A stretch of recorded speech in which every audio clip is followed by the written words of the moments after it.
Merci de nous rejoindre, mesdames et messieurs, dans le débat du soir. Ils étaient un peu plus de 200 ce lundi au palais de la Marina à échanger avec le chef de l'État, même si on a eu quelques éléments du cœur des discussions. Qu'est-ce qu'ils se sont dit concrètement? Qu'est-ce que la jeunesse a confié au chef de l'État ce lundi lors de ces échanges à bâton rompu? C'est ce qu'ils vont nous dire ce soir sur ce plateau.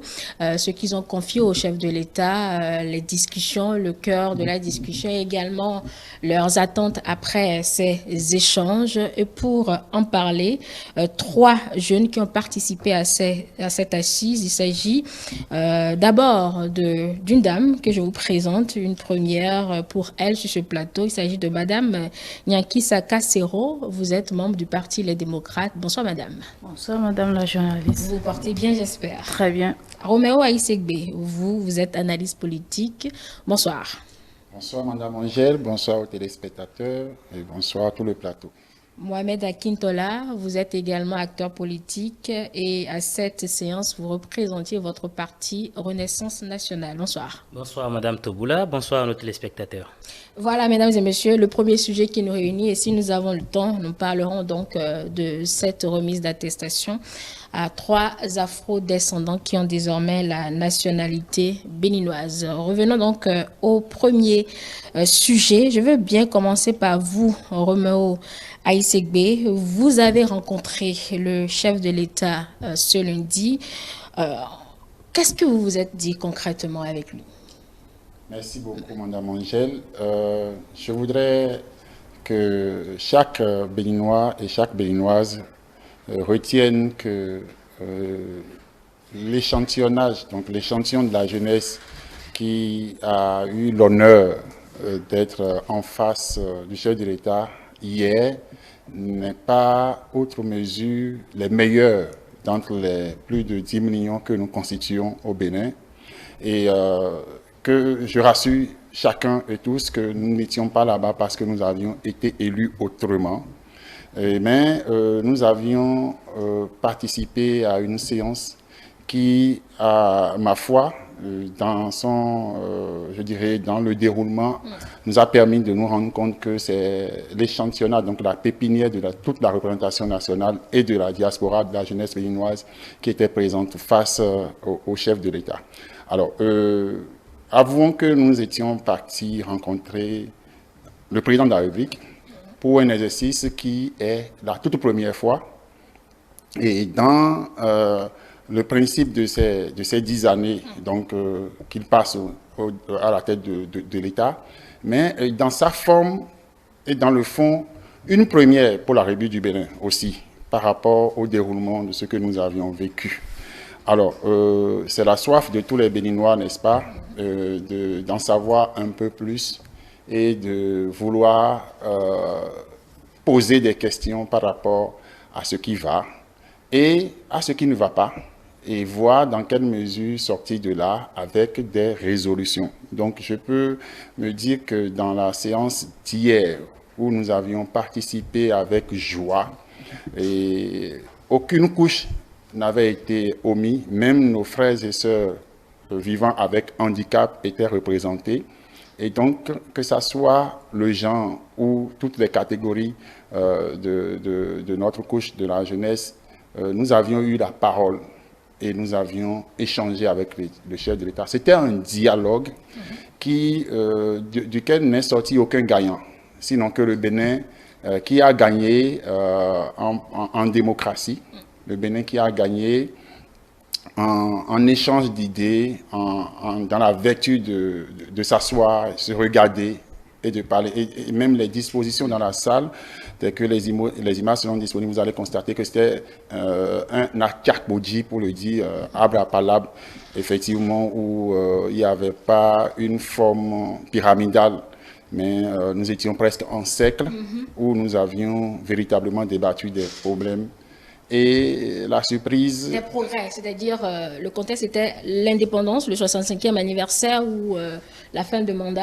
C'était quoi concrètement? Justement, c'est pas là que je voulais chuter. En fait, ce qui s'est passé dans la salle, et j'en veux pour preuve que tous nous serions unanimes là-dessus ici, c'est que nous avons eu un professeur hier, en la personne de Patrice Talon, qui nous a, en tout cas pour ma part, raconté l'histoire du Bénin post-colonial.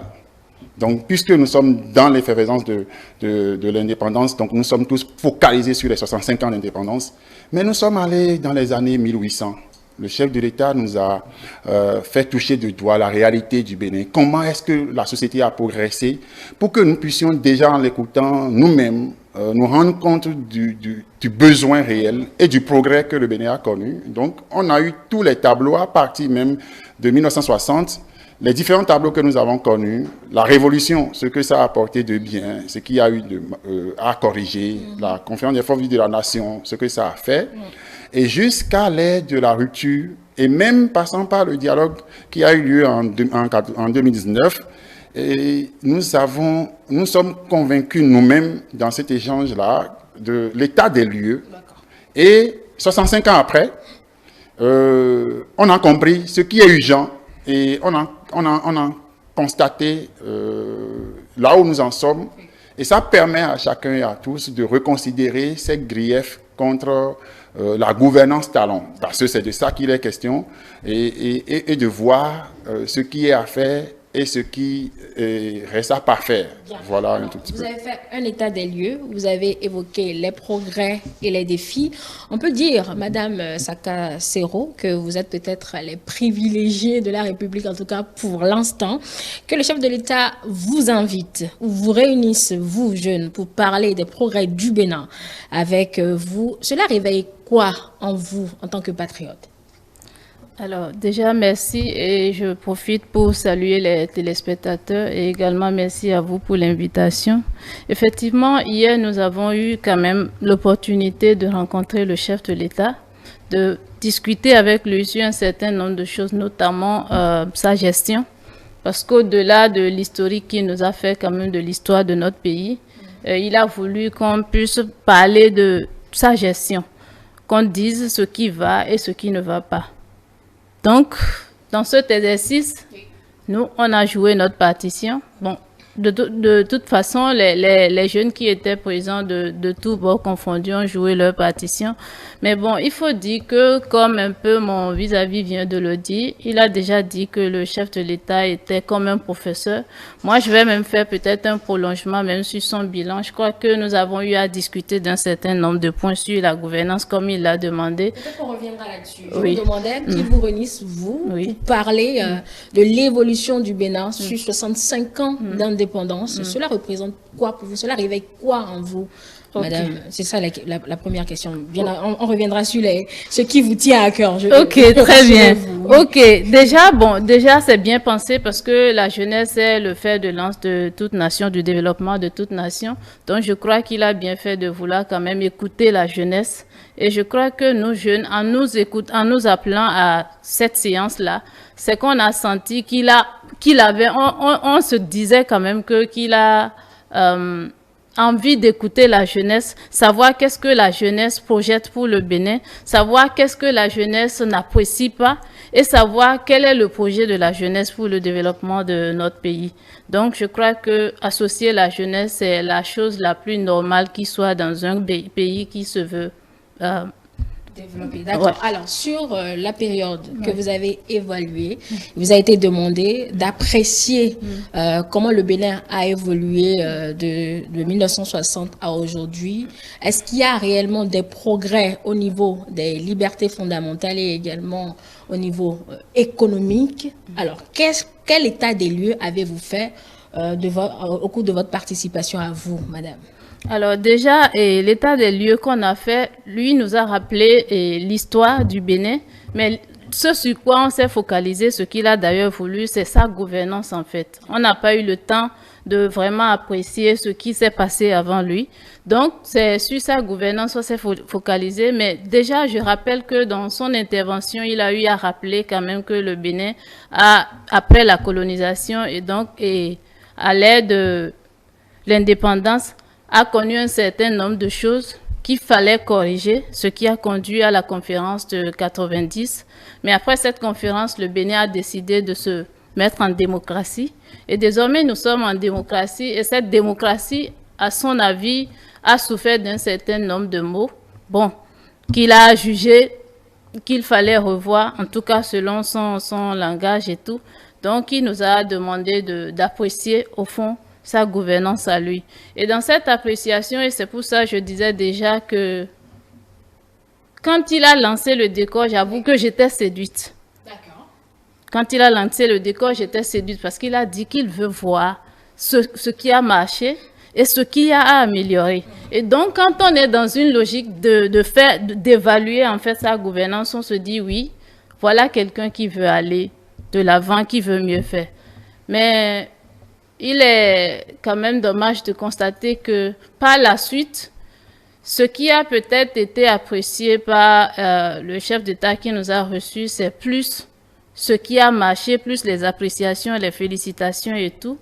Mais quant aux observations, par contre, au lieu peut-être de comprendre en fait ce pourquoi on lui fait ces observations, le chef d'État est resté dans une position de vouloir justifier. Il est resté dans une posture de quelqu'un qui se justifie. Justifier ou expliquer? Non, justifier. Il se justifiait. Expliquer et justifier, c'est pas pareil. D'accord. Il se justifiait plutôt. Et quand on se justifie, et en plus de ça, lors des débats, je crois qu'on n'a pas eu vraiment le temps. Je m'attendais à ce que nous ayons plus la parole, nous les jeunes qui étions là, mais on a plus écouté le chef d'État. Okay. Voilà. D'accord. Vous reviendrez sur ces éléments alors d'insatisfaction au cours de ces échanges. Vous, Mohamed Akintola, avez-vous eu la même impression au cours de cette séance, au vu du tableau que dépeint Madame Sakasero? Merci beaucoup, Madame Toboula. Et comme l'a dit M. Aïssegbe et également Madame Sakasero, le président de la République a invité les forces vives de la jeunesse hier au palais de la Marina pour faire un point d'étape du parcours du Bénin depuis les indépendances jusqu'à ce jour. Il s'agissait pour lui de répondre principalement à deux questions.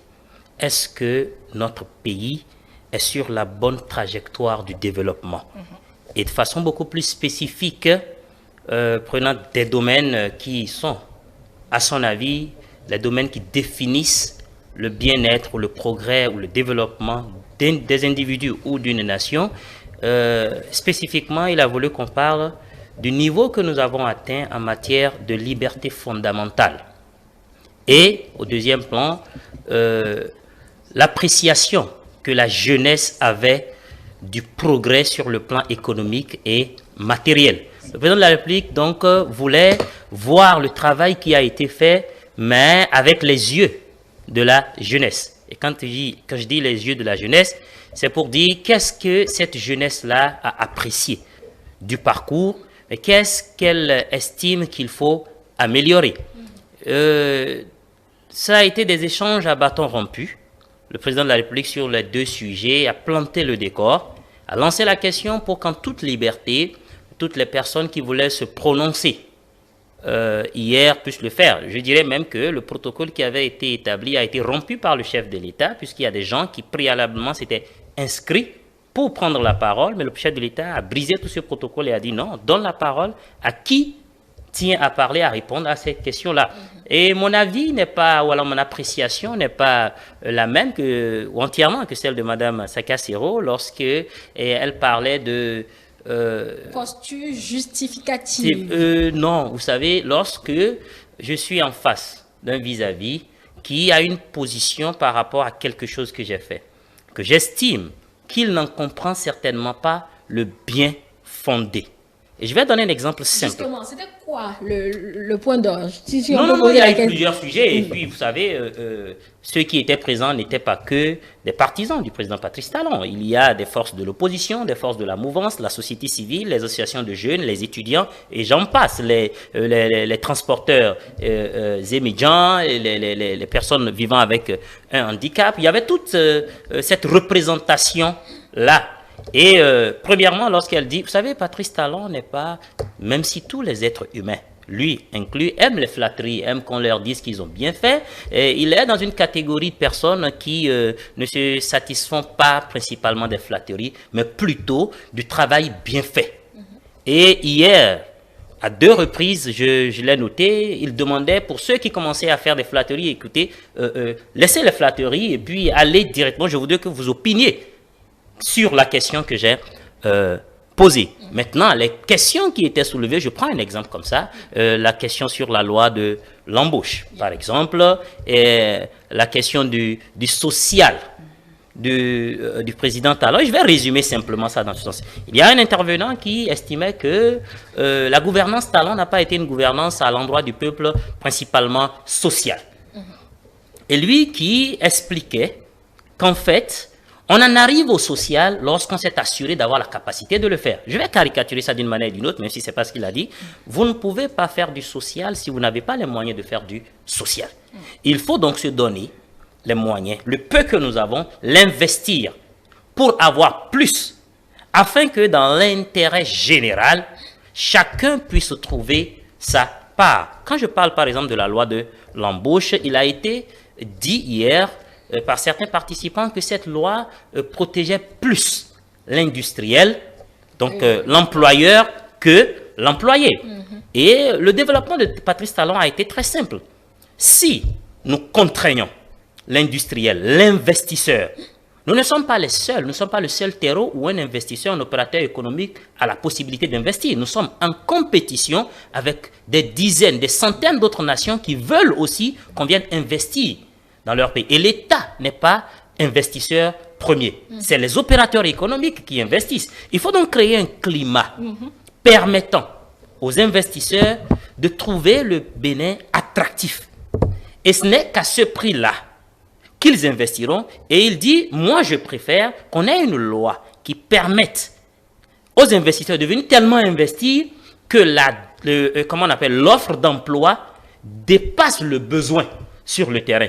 Et il continue en disant, lorsqu'on dit que la loi sur l'embauche doit protéger l'employé, qu'est-ce qu'on veut dire? C'est-à-dire que même si l'employé il n'est pas efficace, il faudrait que la retraite, les droits et tout ça soit garanti, mais ce n'est pas ça qui accorde la sécurité de l'emploi à un employé. Il a donné dit, lorsque vous êtes très bon, et même si vous êtes un employé capricieux, votre employeur a du mal à se dessaisir, à se défaire de vous, et il cède parfois à vos caprices. Pour dire que s'il faut protéger grandement l'employé, réduire donc ou faire fuir les investisseurs, on n'aura jamais suffisamment d'entreprises pour embaucher suffisamment de Béninois. Et le peu qui sera embauché par le peu d'industrie auront peut-être leur emploi sécurisé, mais même ces entreprises-là ne seront pas compétitives sur le terrain. Donc, il était beaucoup plus dans une posture pédagogique, d'expliquer et vous savez, d'ouvrir un peu l'horizon. Parce que parfois, lorsqu'on critique, on a une perspective limitée de la chose. Et c'était beaucoup plus cette posture-là qui était celle du président de la République. Et c'est cette pédagogie que vous n'avez pas épousée forcément, vous, représentant du Parti Les Démocrates, à cette séance, Madame Sakasero. Qu'est-ce qui vous a perturbé concrètement dans ces explications concernant, puisque vous avez parlé de l'embauche, si on prend cet exemple, dans ces explications concernant la loi sur l'embauche par exemple. D'accord. Alors, sur la loi sur l'embauche, déjà, quand on a posé la question, il a expliqué un certain nombre de choses. Mais déjà, en parlant de créer un climat attractif pour les investisseurs, créer ce climat ne veut pas dire qu'il faut esclavagiser les Béninois. Parce que là, si les investisseurs viennent, l'employé dont nous parlons ici, c'est des Béninois, c'est des jeunes, en tout cas, c'est les citoyens béninois. Et donc, c'est ce que vous pensez. Non, mais je poursuis. D'accord. Je le dis parce que la loi telle que formulée, en son article notamment de l'article 7 à 9, a déjà décidé qu'il faut une période d'essai. Et dans la période d'essai, on n'a pas dit quel est le délai.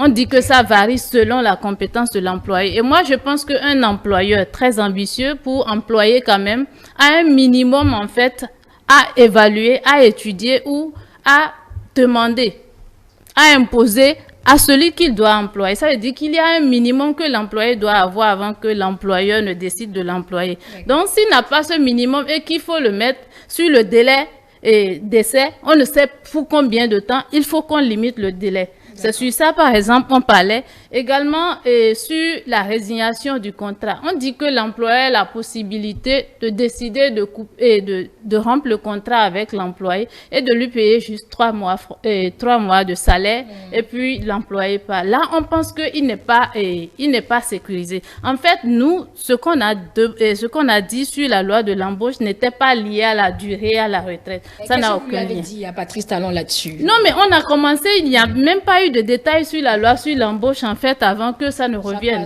Vous voyez? Autre chose. Voilà, ça a été interprété autrement, si je peux le dire ainsi. Par qui? Par le président. Ah bon? Non, en fait, peut-être qu'il a mal compris la question posée par l'honorable Guy Mitokpe. Il y a d'autres qui ont participé peut-être à la séance au même titre que vous. Oui. Mais je ne vous coupe pas. Hein. Peut-être dernière question avant de passer la parole à M. Aïssegbe. Oui. De vous à nous, hein, concrètement, si vous travaillez dans une entreprise et que vous êtes super bon, vous êtes sûr que votre employeur se séparera de vous? Écoutez. Non, c'est une question simple. Non, mais écoutez-moi, oui, je vais répondre à ma manière. Je vais répondre à ma manière.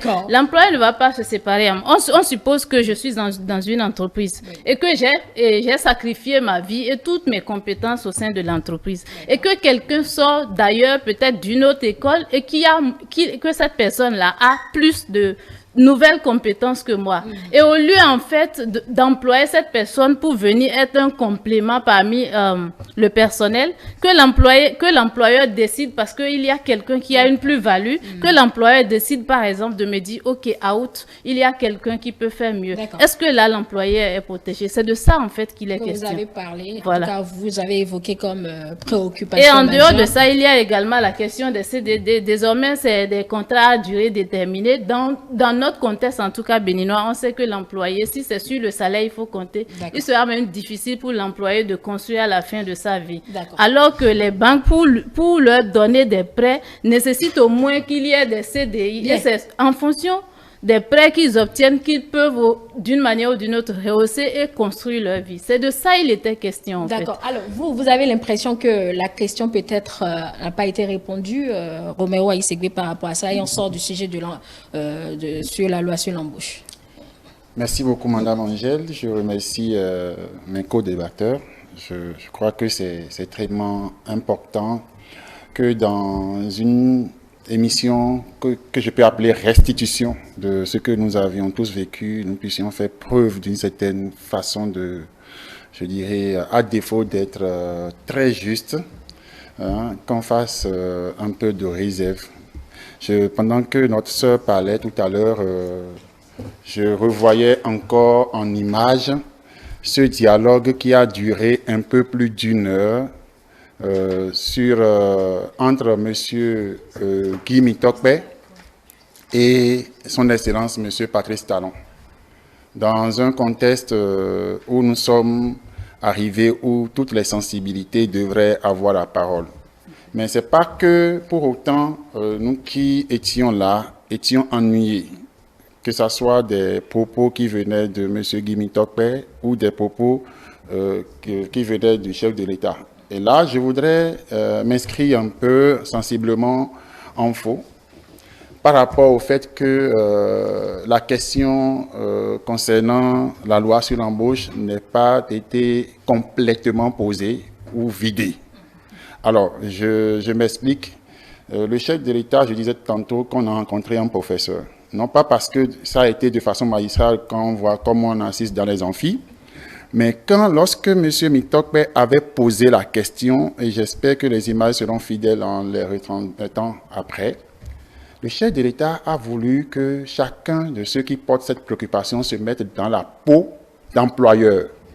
La première question dans le contexte était de demander à M. Mitokpe qui avait posé la question, qui avait dit que c'est cette préoccupation qui leur tient, qui a fait qu'ils se sont déplacés. Le chef de l'État lui a demandé, est-ce qu'il a une entreprise?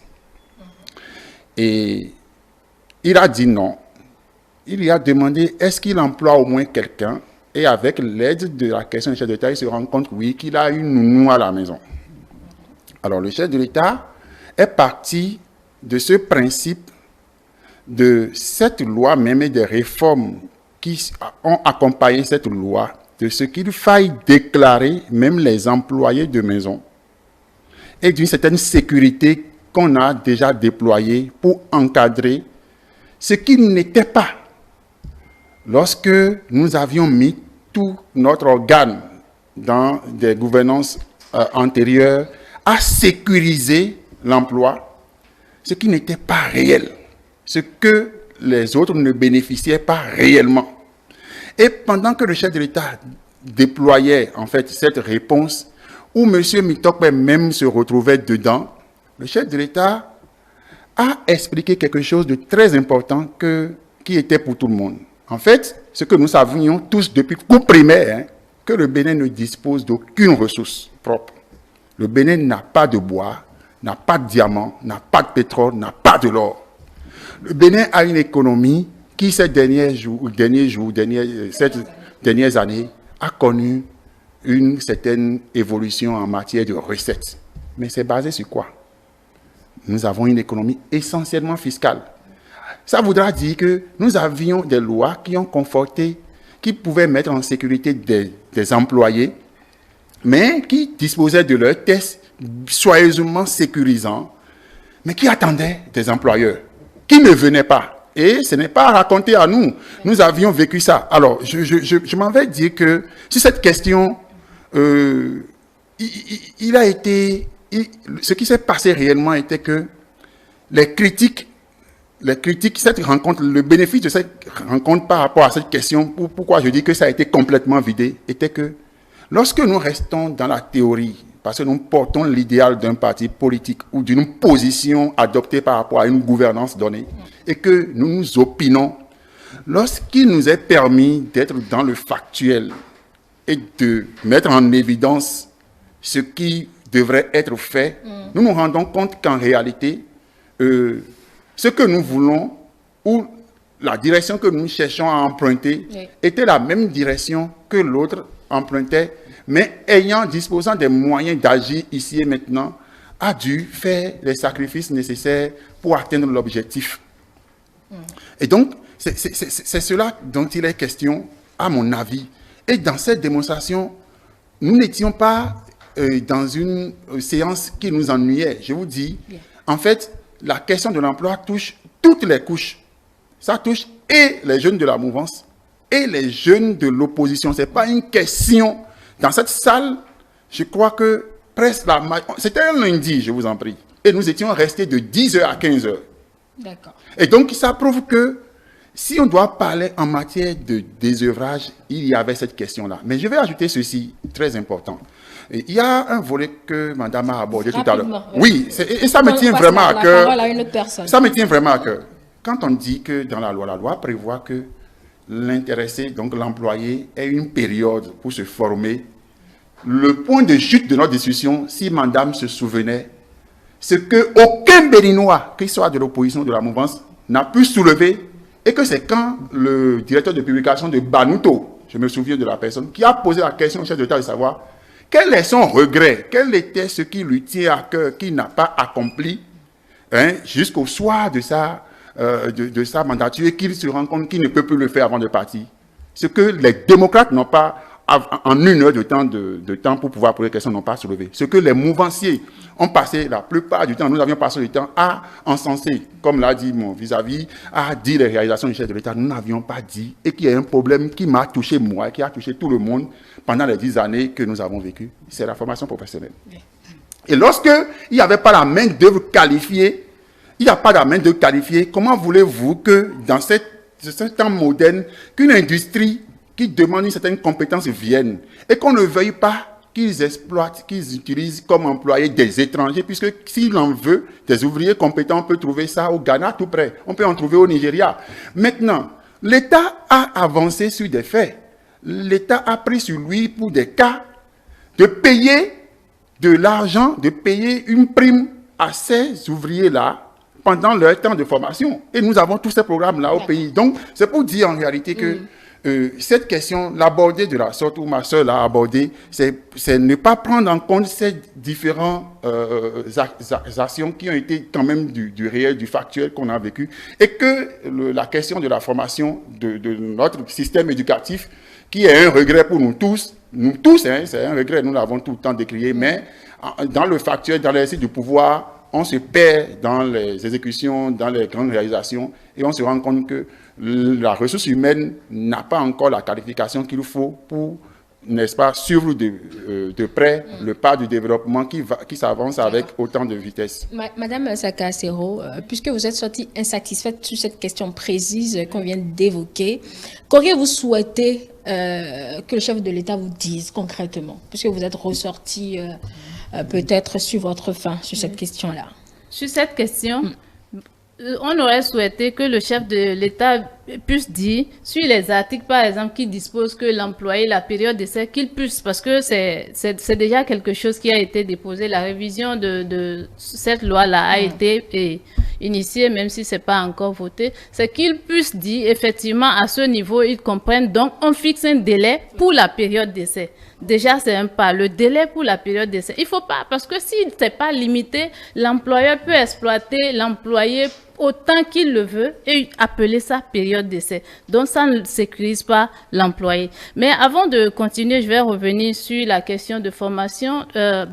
Et dans son intervention émouvante et de toute façon, on était jeunes. Je veux même éviter, en fait, cette coloration. Voilà. Je crois que nous tous, on a abordé, moi, personnellement, j'ai abordé la question de l'emploi en parlant de l'inadéquation entre formation et emploi. Et quelle était la réponse, en fait, donnée à travers les listes de la formation technique. Donc, ce n'était pas forcément des jeunes venus d'un bord ou quoi que ce soit. C'était une question qui nous préoccupait, nous tous, et je crois que j'étais même celle qui est intervenue par rapport à cette question. Donc, par rapport à la déclaration, par exemple, des employés et tout, on ne dit pas que la loi, dans tout son ensemble, est mauvaise. Mais on relève ce qui n'est pas parfait, qu'il faut pas faire. Et c'est ça, nous, notre logique. Bien. Ça a été fait, même si ce n'est pas encore acté à l'Assemblée nationale, ça a été fait. Donc, on aurait voulu que le débat se situe sur les articles et sur ce que nous posons comme problème. Et en dehors de ça, je crois que par rapport à l'emploi, c'est peut-être la question posée sur un certain nombre d'emplois supprimés d'une manière ou d'une autre qui a aussi orienté autrement le débat. Sinon, par rapport à cette question, c'est les articles qui sont imparfaits. Oui, c'est les articles qui sont imparfaits qu'on a relevés. On n'a pas dit que toute la loi dans son ensemble est mauvaise. D'accord. Il y a un projet de relecture en cours. Allez, Mohamed Akintola, nous allons évoluer dans les échanges. À part cette loi d'embauche, vous avez quelque chose à rajouter, c'est ça, madame? Sinon, oui. Ah, bon. Vous êtes dit, je donne la parole à une autre personne. Ok, donc par rapport à ça, par exemple, on a aussi pris l'exemple parce que quand on parle d'embauche, on a tendance à peut-être voir l'employé. On a oublié peut-être ceux qui s'auto-emploient. Par exemple, les entrepreneurs agricoles. Même si c'est pas une loi, c'est pas prévu dans la loi de l'embauche. Quand on voit les entrepreneurs agricoles, la manière dont ils sont traités, c'est à la limite regrettable. Un entrepreneur, peut-être la personne a quitté, elle s'est investie dans le champ. Et quand au moment où il faut peut-être se faire du bénéfice, au moment où il faut revendre ce qu'il a à vendre, on lui impose un prix. C'est-à-dire on ne lui garantit pas en fait un prix juste et au même moment il n'a pas la liberté de choix du marché ou alors de l'acheteur du produit qu'il vend. Je crois que ça aussi, ça intervient dans tout ce qui concerne l'embauche. Je crois que c'est toutes ces questions qui n'ont pas été en fait mises en lumière qui nous amènent à dire en fait que ce sur quoi nous on a posé nos problèmes n'ont pas encore eu vraiment de réponse. D'accord. Allez, comme je le disais, on va évoluer. Mohamed Akintola, sauf si vous avez besoin de revenir sur quelques éléments, c'est vous qui organisez votre réponse. Quand vous avez fini de parler de ce sujet concernant justement les jeunes, la question de l'employabilité, etc., il vous a été demandé d'évaluer les progrès sur 65 ans, de vous lancer maintenant sur les perspectives. Quand vous parlez de progrès, qu'est-ce que vous avez dit avec le chef de l'État sur cette question? D'accord. Avant de revenir à la réponse à votre question, je crois que le temps de parole hier au Palais de la Marina a beaucoup et principalement été accordé aux voix qui étaient dissidentes par rapport à la tendance allant dans le sens du chef de l'État. Ça, il faut le reconnaître. Il faut être en toute sincérité. Vous avez... Nous, on était frustrés aussi. Voilà, oui, en effet, il faut le reconnaître. C'est-à-dire que le président de la République, dans une posture de parler à cœur ouvert à cette jeunesse-là qui est en face d'elle, a beaucoup plus préféré les voix dissonantes. Et certains camarade à nous de la coloration de l'opposition avait carrément monopolisé un débat avec le chef de l'État. Avec l'accord du chef de l'État, il n'y a pas de souci, mais c'était devenu du tic au tac. Vous voyez, c'était devenu un spectacle que les autres devaient regarder. Il faut avoir l'humilité de reconnaître cela. Revenons sur la question de l'embauche par embauche. Vous savez, le chef de l'État n'est pas un sorcier. Si vous ne posez pas, si vous avez un temps pour parler, que vous ne posez pas votre question de façon claire, de façon précise, et que vous êtes beaucoup plus dans les invectives, ne lui reprochez pas le fait de n'avoir pas répondu à une question que vous n'aviez pas posée. La question, par exemple, des entrepreneurs agricoles, la question n'a pas été posée. Vous voulez qu'il y réponde comment? C'est-à-dire que j'aurais préféré que lorsqu'on parle de la loi de l'embauche et qu'il a demandé qu'est-ce que vous reprochez à cette loi-là, qu'on dise nous reprochons un. Le fait que la période d'essai ne soit pas limitée, nous reprochons deux, que ceux qui s'auto-emploient, nous reprochons trois, ça n'a pas été le cas.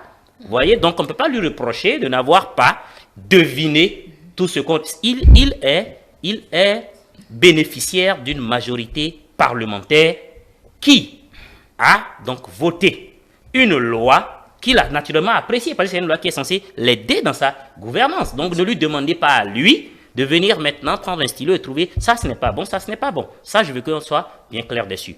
La loi telle qu'elle était, qui faisait qu'après deux contrats à durée déterminée par exemple, qu'on signe un contrat à durée indéterminée, nous avions une loi par le passé qui, entre griffes, selon certains, protégeait beaucoup plus l'employé.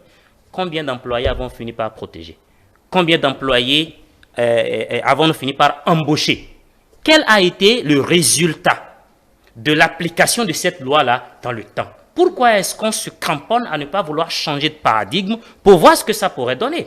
Et il y a des exemples palpables. C'est-à-dire que moi, j'aimerais bien qu'on en arrive à un moment où l'employé n'ait pas besoin d'être lié à un employeur par un contrat ou par une loi. Qu'il ait la possibilité, par exemple, de dire j'ai tellement d'opportunités que ce soit l'employeur qui finisse par le supplier pour rester. Je préfère qu'on voit les choses ainsi. Maintenant, pour en venir à la question de est-ce que nous avons... Oui. Il faut dire que dans l'ensemble, la majorité des jeunes présents hier ont abondé dans le sens que la trajectoire que nous avons amorcée était une bonne trajectoire. Parce qu'il n'y a pas de progrès économique sans sacrifice. Et le président de la République l'a répété à plusieurs reprises, nous n'avons pas de minerais, nous n'avons pas d'or, nous n'avons pas de diamants. Et donc, il va falloir qu'on table beaucoup plus sur les ressources humaines talentueuses dont le Bénin dispose. Et en matière d'infrastructure, en matière de santé, en matière d'éducation, beaucoup de choses ont été dites qui prouvent que d'un point A par le passé, nous avons avancé à un point B. Et ça, c'est ce qui principalement a été dit hier. Je ne dis pas qu'il n'y a pas... Vous savez, aucune œuvre humaine n'est parfaite. Le président de la République l'a reconnu lui-même. Et c'est en ça qu'il essaye d'associer aujourd'hui au débat les forces vives de la nation. Il a répété à plusieurs... Il dit, moi, je suis partant. Vous voyez, donc il nous reviendra à nous de continuer l'œuvre ou de décider de ne pas continuer dans la trajectoire qu'il a impulsée.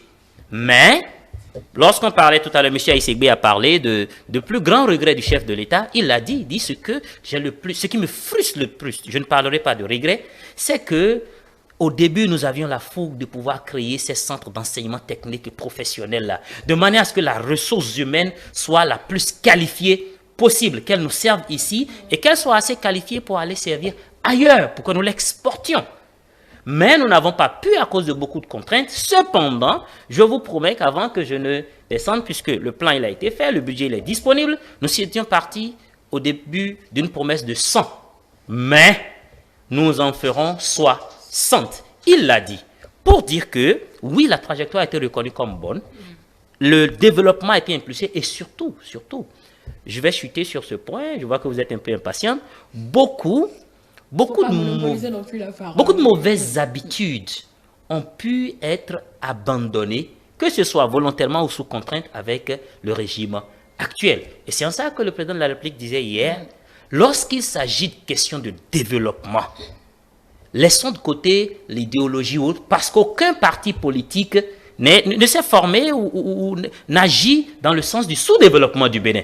Et donc, quand on en arrive là, par rapport aux questions de développement, par rapport aux questions de progrès, par rapport au bien-être de la population, nous devrions pouvoir nous entendre sur un minimum. Et là, il était en train de lancer la perspective à venir, après lui, pour dire « je veux bien que vous vous entendiez sur ». Et il a été évoqué à partir de là, alors, les lois électorales qui, selon certains, sont... Oui, les lois électorales sont contraignantes. Mais elles sont contraignantes pour régler un problème. Cela ne veut pas dire que dans les 5 ans à venir, d'abord, on n'en a pas connu au Bénin où il y a un régime qui soit en place et que tout le long de son mandat, qu'on n'ait pas revu la loi électorale. Ça veut donc dire que quel que soit le régime qui vient prochainement, il se peut que cette même loi électorale, sous le président Patrice Talon, ça a été revu 2 fois. Il se peut que ce soit revu aussi prochainement. Et peut-être qu'on trouvera qu'on a expérimenté ça. C'est peut-être un peu dur. Il faut revenir au juste milieu. Mais on aurait réussi à implanter en chaque Béninois une certaine vision beaucoup plus saine de la politique. Contrairement à cette vision qui n'était point partisane, mais qui était une vision individuelle, une vision intéressée de l'action politique de par le passé. Bien, on reviendra peut-être sur le code électoral si on a le temps. Alors, Madame Sakasero, c'est encore à vous. Oui. Alors, quand on a fini de parler, on vous a demandé maintenant de parler progrès. Oui. Alors, quel progrès vous avez énuméré, si c'est que vous en aviez énuméré au cours de cette triangle? Bon, on n'a pas eu le temps. Déjà, je reviens sur... je viens. Non, mais je viens. C'est pour ça, justement. Okay, je reviens sur ce que mon vis-à-vis vient de dire. Déjà, on n'a pas vraiment eu le temps. Donner 2 minutes pour quelqu'un pour s'exprimer, je crois que c'est insignifiant. Moi, j'en ai eu. Non. Écoutez. Bon, je viens. Vous avez parlé plus de 2 minutes. Écoutez. Écoutez. Vous me laissez continuer. Je ne parlais pas. Je ne parlais pas. Moi, on m'a rappelé que j'ai 2 minutes de parole. On vous a rappelé après 4 minutes. Je viens. Je vous en prie. Laissez-moi continuer. Allez. 4 minutes. Je rappelle que personne ne coupe l'autre quand il parle. Je vous en prie. Puisque vous êtes tous là, vous aurez le même temps de parole. Ayez la patience que l'autre se vide et puis vous aurez le temps de parole. Allez-y, madame. Alors, merci. Je disais en fait que le temps était déjà vraiment très limité. Et quand il parle des voix dissidentes qui ont été priorisées, je me demande si on était à la même séance en fait. Parce que au cours de cette séance, à notre arrivée, déjà, on avait demandé un certain nombre à prendre la parole, mais on nous a dit que c'est une seule personne qui devait parler. Bon, on ne s'y est pas opposé, c'était leur protocole. Mais avec le temps, on a constaté qu'il y avait des voix qui se levaient de partout. Et parfois, il y a une, par exemple, qui est sortie, qui m'a dit, je ne pouvais pas dire autre chose que ça. Bon, je passe en fait ce commentaire. Et donc, toutes ces voix qu'on a écoutées, 200 et quelques, et que ce soit une seule personne qui intervienne, de façon peut-être qui a un regard critique. Quand je dis critique, c'est pas pour démolir tout ce qui est fait, c'est pour apporter quelque chose, parce que je pense que c'est dans le débat qu'on arrive à avancer. Donc, Mitokwe, il a parlé, moi-même avant qu'on me donne la parole, c'est finalement le chef de l'État, parce que je levais tellement la main, c'est finalement le chef de l'État qui a dit, madame, patientez, ils vont vous envoyer le micro avant qu'on ne sorte. C'est pour dire quoi? Quand ils disent que les voix dissidentes ont été priorisées, ça, je m'inscris en faux. Maintenant, et par rapport au contenu, il est revenu sur un certain nombre d'éléments. Bon, d'abord, je commence par la formation. La formation dont vous parlez, il a dit que c'est son regret. Il a parlé de la fiscalité qui est élevée, que lui-même il reconnaît. Si les Béninois participent dans les impôts à un taux que lui-même reconnaît que c'est un peu plus élevé que nos voisins, et que dans l'investissement avec les prêts, que je ne veux pas peut-être détailler ici, avec tous les prêts qu'on a, et qu'on n'investit pas dans des secteurs rentables, si lui-même, en venant, il a dit au tout début qu'il avait rêvé de former des génies, qu'il avait rêvé de former des techniciens au Bénin qu'on puisse même solliciter ailleurs. Et que pendant 9 ans et plus, ils n'ont pas priorisé cela. Et que l'argent a été utilisé pour des choses qu'on peut nous montrer qui ne vont pas forcément nous apporter quelque chose. Eh bien là, on n'est pas, c'est comme si on n'a vraiment pas envie d'aller vraiment de l'avant. On n'a pas envie de faire ce qu'on dit vouloir faire. On n'a pas envie de faire du Béninois, en fait, cette personne-là qui a la capacité de se défendre. Et c'est de ça, en fait, il est question. Parce que quand on veut développer un pays, c'est d'abord par la formation. Et nous le constatons, rien n'est fait dans ce sens-là. On nous a promis des lycées, en dehors même des lycées, ce qui existait, salle de classe, il n'y en a pas. Je ne sais pas s'ils ont conçu, c'est peut-être des budgets qui existaient. Bon, de toute façon, l'État est une continuité, je ne vais pas revenir Donc, sur ça. il n'y a pas de progrès sur ce côté-là. Il y a également que dans les salles de classe, les enfants sont assis à 3 à 4. Des zones, moi je sais, j'ai fait des dons de table et bancs et je sais combien de fois je suis sollicitée. Alors que c'est dans l'éducation, il faut en fait investir pour pouvoir récupérer. Parce que un pays où la jeunesse n'est pas formée, eh bien on ne peut pas s'attendre à ce qu'elle puisse vraiment entrer dans la compétition des États, en tout cas en termes de développement et de production. D'accord. Roméo Aïsségué, vous avez la parole. Merci beaucoup, Madame Angèle. Je crois que cette restitution est beaucoup plus intéressante parce que ça permet à nous et surtout à notre sœur d'exposer ce que les conditions ne lui ont pas permis d'exposer lors de la séance. Et entre parenthèses, pour le don, je crois que ça va de soi. Je crois chacun de nous ici avons l'habitude de faire ce qui doit être fait. Mais quand on parle de salle de classe, en fait, ça m'a tiqué.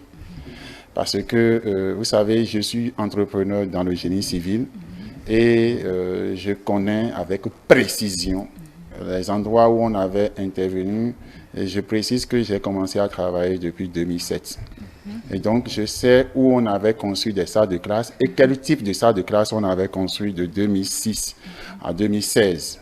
Avec les bois de coffrage et tout ça là, je sais ce qu'on avait, Yaïboni avait construit comme salle de classe. Je sais quelles sont les infrastructures qui ont été multipliées dans nos diverses écoles. Et je sais comment les infrastructures ont été améliorées. Et par rapport à ce que je sais, Madame voudra bien regarder tout ce qu'on a eu dans le sens de l'enseignement, parce que c'est eux-mêmes qui ont soulevé des questions qui ont permis au chef de l'État d'aborder des questions allant même dans l'éducation. Et donc, même aujourd'hui, nous qui faisions de dons dans les écoles, le gouvernement a suppléé, a fait des actes qui font qu'on pense à autre chose. Parce qu'avant, il fallait penser à aller distribuer de fournitures aux enfants. Aujourd'hui, l'État, en partie, a déjà pris ce genre de trucs en charge. Les enfants dont les parents n'avaient pas d'argent, le chef de l'État l'a expliqué. Quand elle a abordé ce sujet, en réalité, ce qui me portait n'était pas ça, mais je crois que les Béninois chez eux à la maison, surtout dans nos coins reculés, s'inscriveront en faux par rapport à la question d'infrastructure, à la question d'accompagnement et même plus. Alors, ce que le chef de l'État a dit précisément, que je voudrais qu'on retienne, c'est le fait que le chef de l'État nous invitait à comparer quelque chose. En fait, les urgences en fait, du peuple béninois, lorsque le gouvernement de la rupture s'installait en 2016. De vous à moi, on avait déjà investi, le président des démocrates, alors président de la République, avait déjà investi 40 millions à Maria Greta, qui n'a pas sorti même la tension d'une pile de 1,5 votes. Nous avions PPA 2 avec le fait qu'on ait englouti l'argent des Hollandais où ça n'a pas sorti de l'eau. D'accord? Nous avions de l'urgence où les Béninois n'arrivaient pas à étancher leur soif et ne voyaient pas dans la nuit. Les industries n'avaient pas d'électricité pour pouvoir fonctionner. Et vu tout ça, parce que le chef de l'État était même plus ouvert et a expliqué qu'il y avait même des débats houleux au sein du gouvernement pour décider de l'orientation qu'il faut faire ici et maintenant et satisfaire les besoins de la population.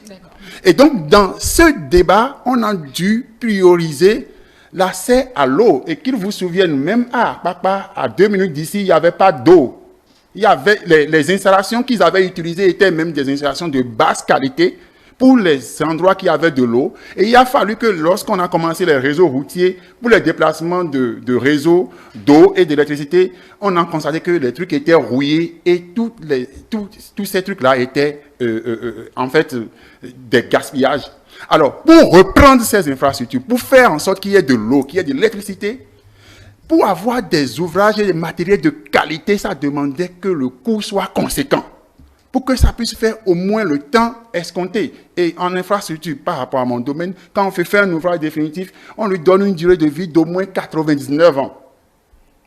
Mais nous avons des ouvrages qui ont été réalisés il y a moins de 10 ans et qui ne répondent même plus. Je peux vous citer même l'échangeur de Huiro.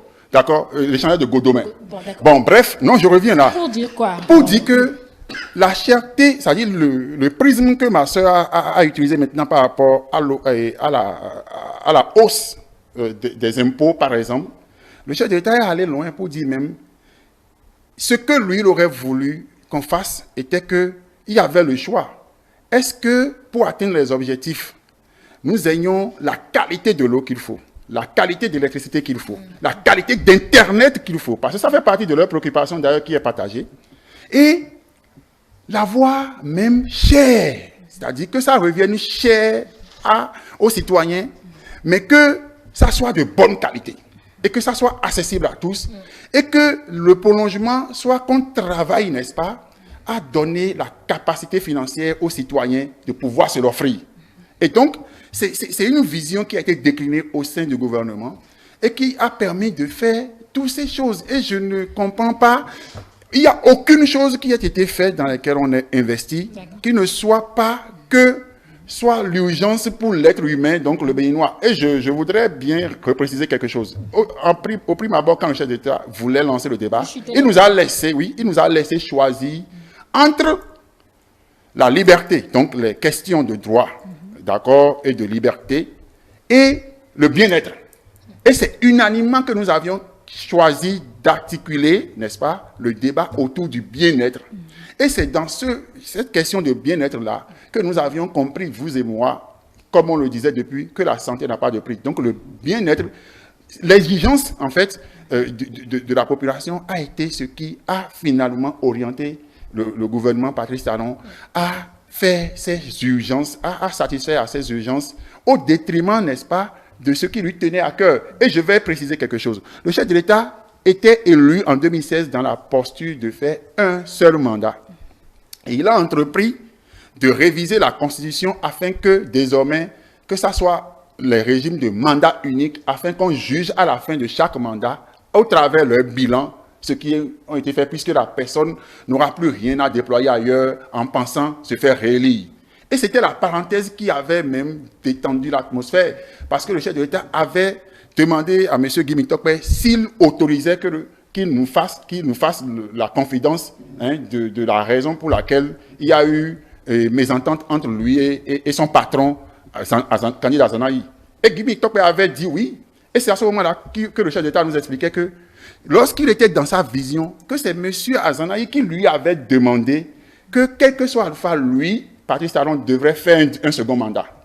Quel que soit Alpha. Et le Patrice Talon disait non, que lui, l'objectif était de tenir parole.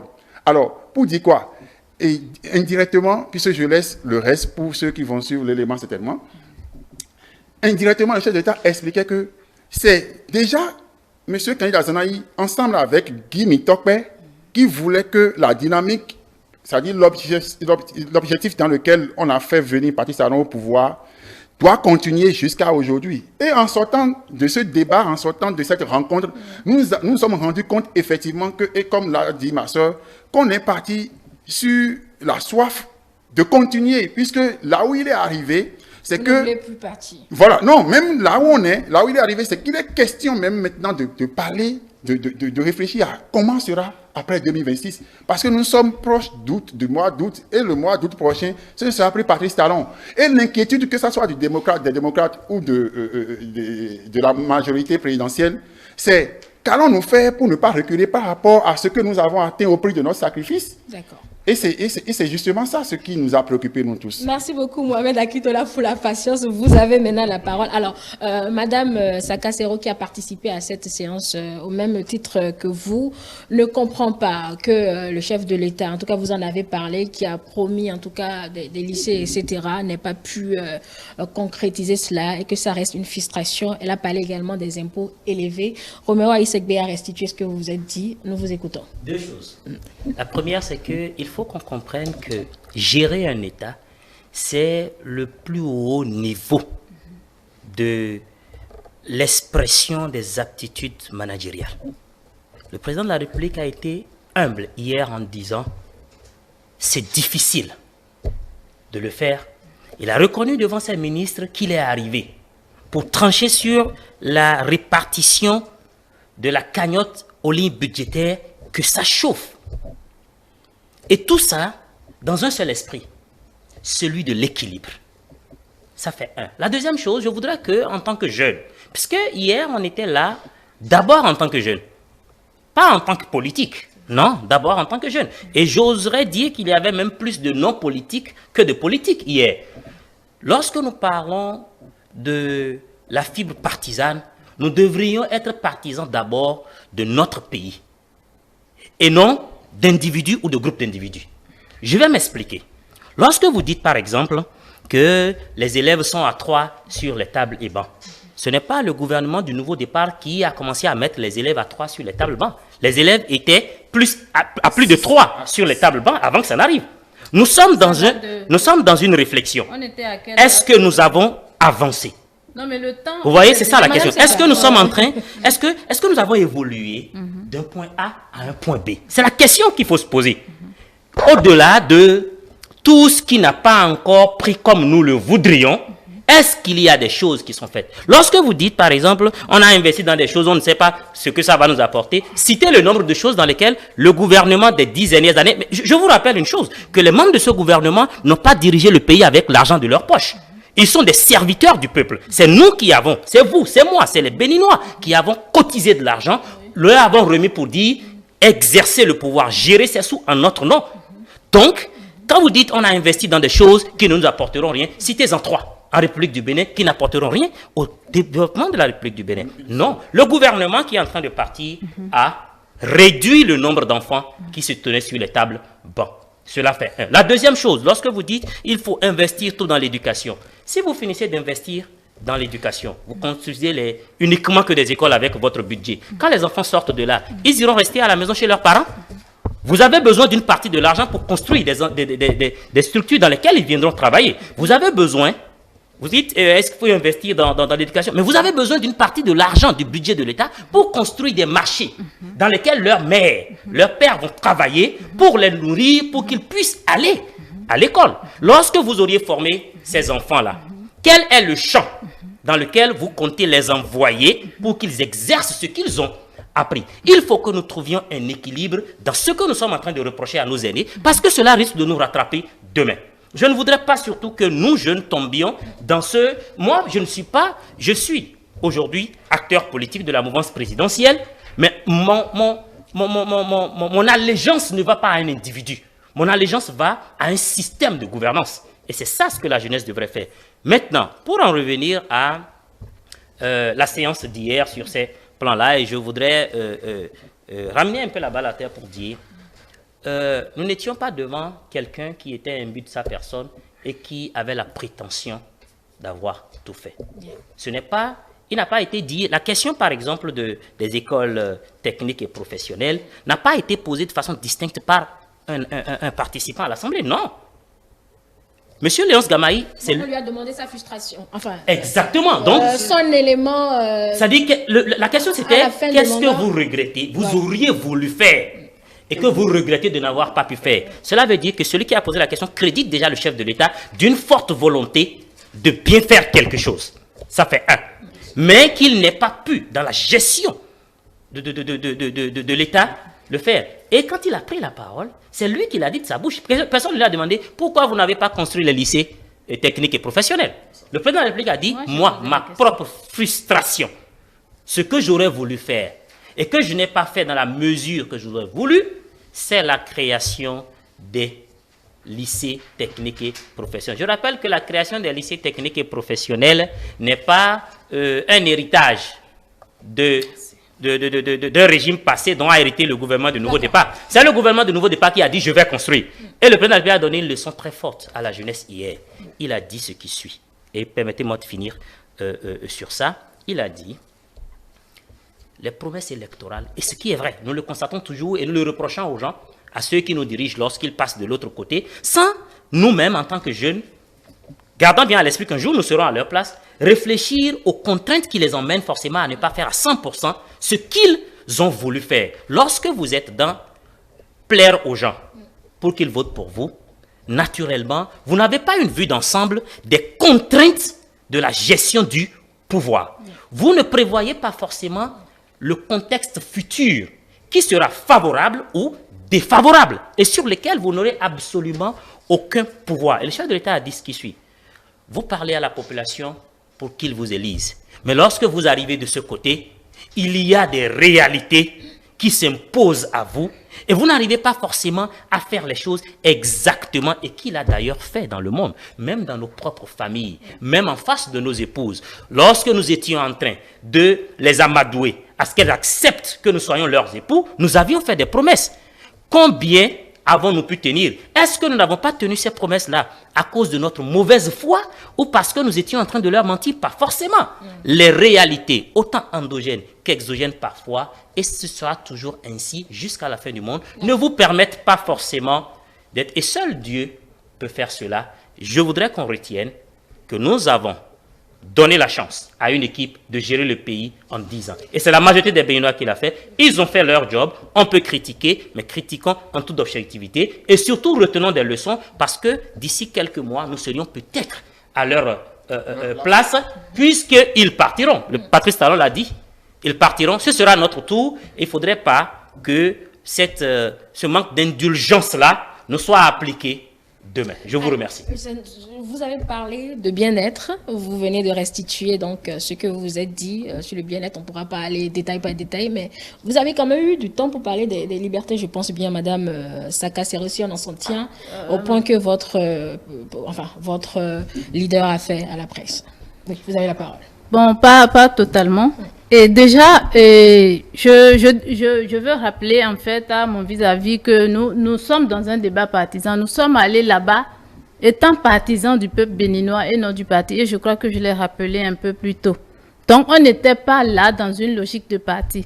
On est parti et le chef de l'État lui-même, c'est lui qui a posé le tableau. Il veut ce qui a marché et ce qui n'a pas marché. Je ne sais pas qu'est-ce qui embête quand on relève ce qui n'a pas marché parce que c'est ça qui va permettre d'améliorer le futur. Donc, je ne sais pas pourquoi ça embête jusque-là.